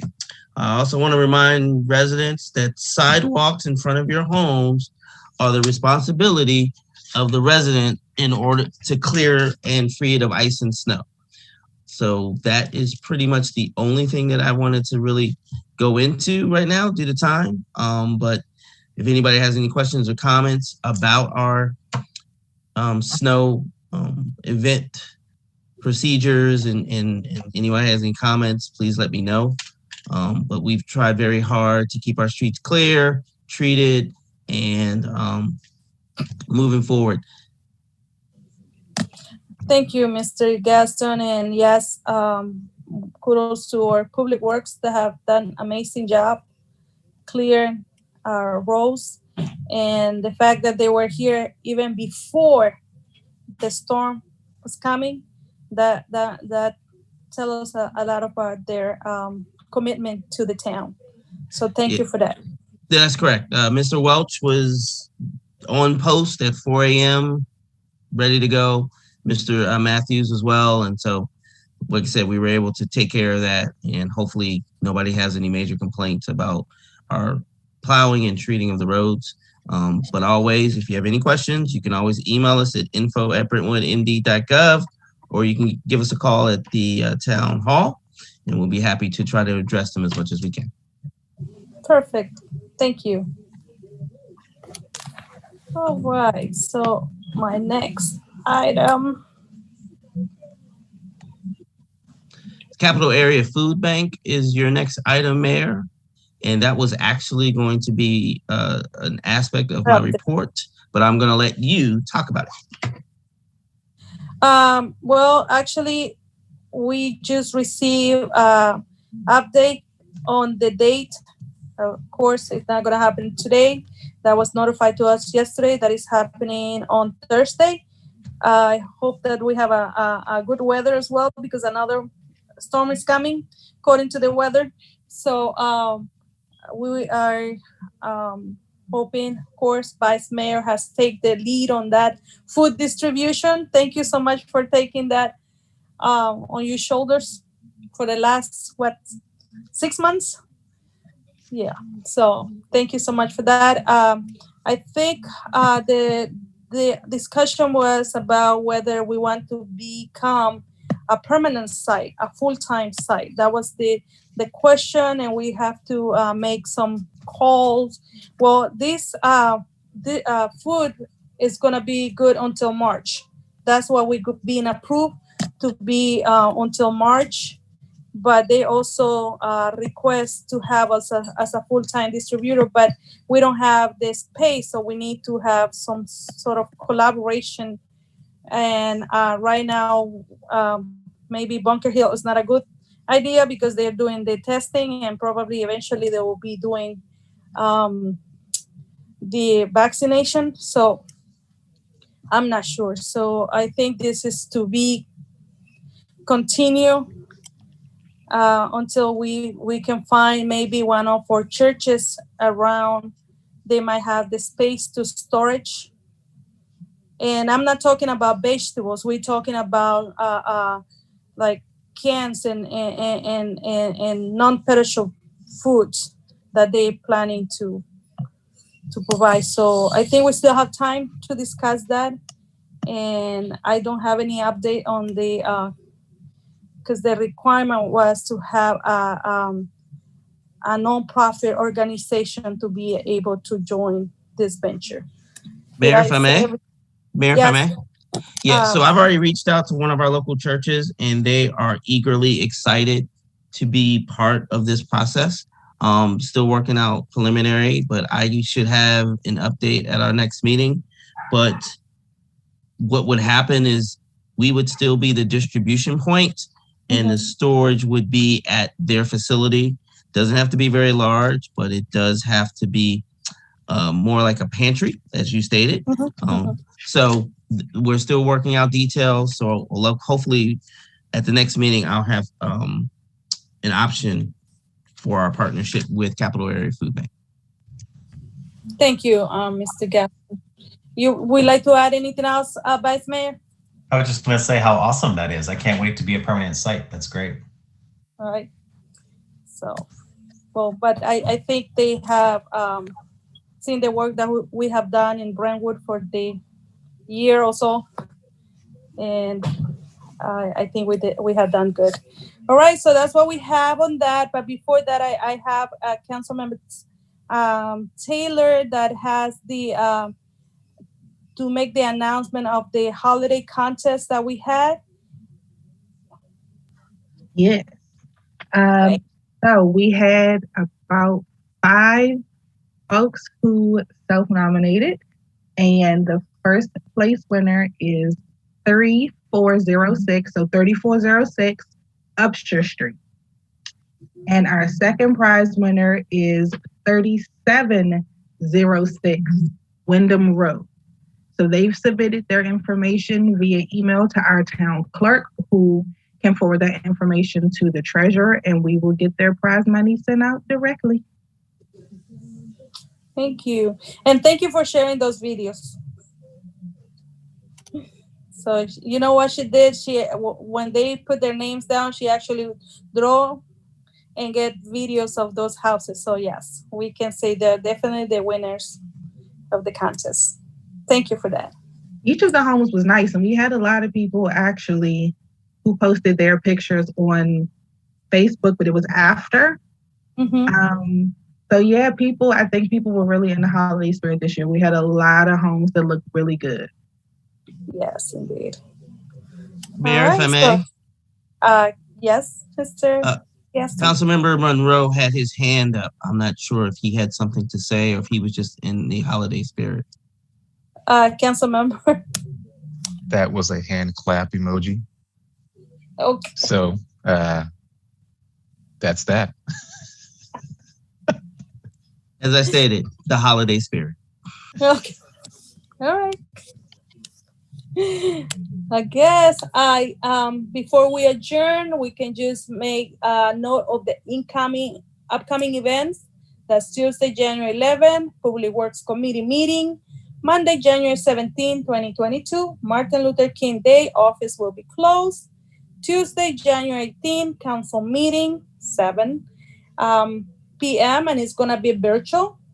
Tuesday, January 25th, 2022, Public Works Committee meeting is happening. And Tuesday, January 25th, Brentwood Business Networking meeting is to be determined, maybe, Mr. Gaston, due to the COVID. I have no problem with that. I have generated a flyer and I was going to show that so people can see the flyer. Remember, this is the joint meeting, happy hour between Town of Calvert Manor and the Town of Brentwood. We were going to have a guest speaker, Arthur Horn Jr., Esquire. He is going to talk about small businesses and how they can acquire state and county contracts to help them with their businesses. And that's what he was going to speak about. So that was the plan. If you give me a second, I'll show you the flyer just so people can see it. Here it is. Yeah, my only concern is about COVID and the guidelines that the governor has put in place. So we'll have to see what Prince George's County have to say. And then I guess we will decide. Yeah, and I completely understand. I just want to let you know this is we had, what I'll do is I'll reach out to Calvert Manor and see where we are, and maybe we can move it to another month. But this is the flyer. Hopefully everybody can see it. Yep. Okay, perfect. So this is a flyer. I hadn't quite put it out on social media for this reason because of the outbreak, but this is what I was going to present. Thank you, Mr. Gaston. No problem. And like I said, I'll reach out to Calvert Manor tomorrow and see if we can postpone or think about what the next steps would be. Perfect. Thank you. If there's nothing else to be announced or report out, I'm happy to say that we adjourn this meeting at 9:16 p.m. And I also want to thank all the participants that were able to join us today. Thank you for the feedback and Happy New Year. Good night. Happy New Year. Good night.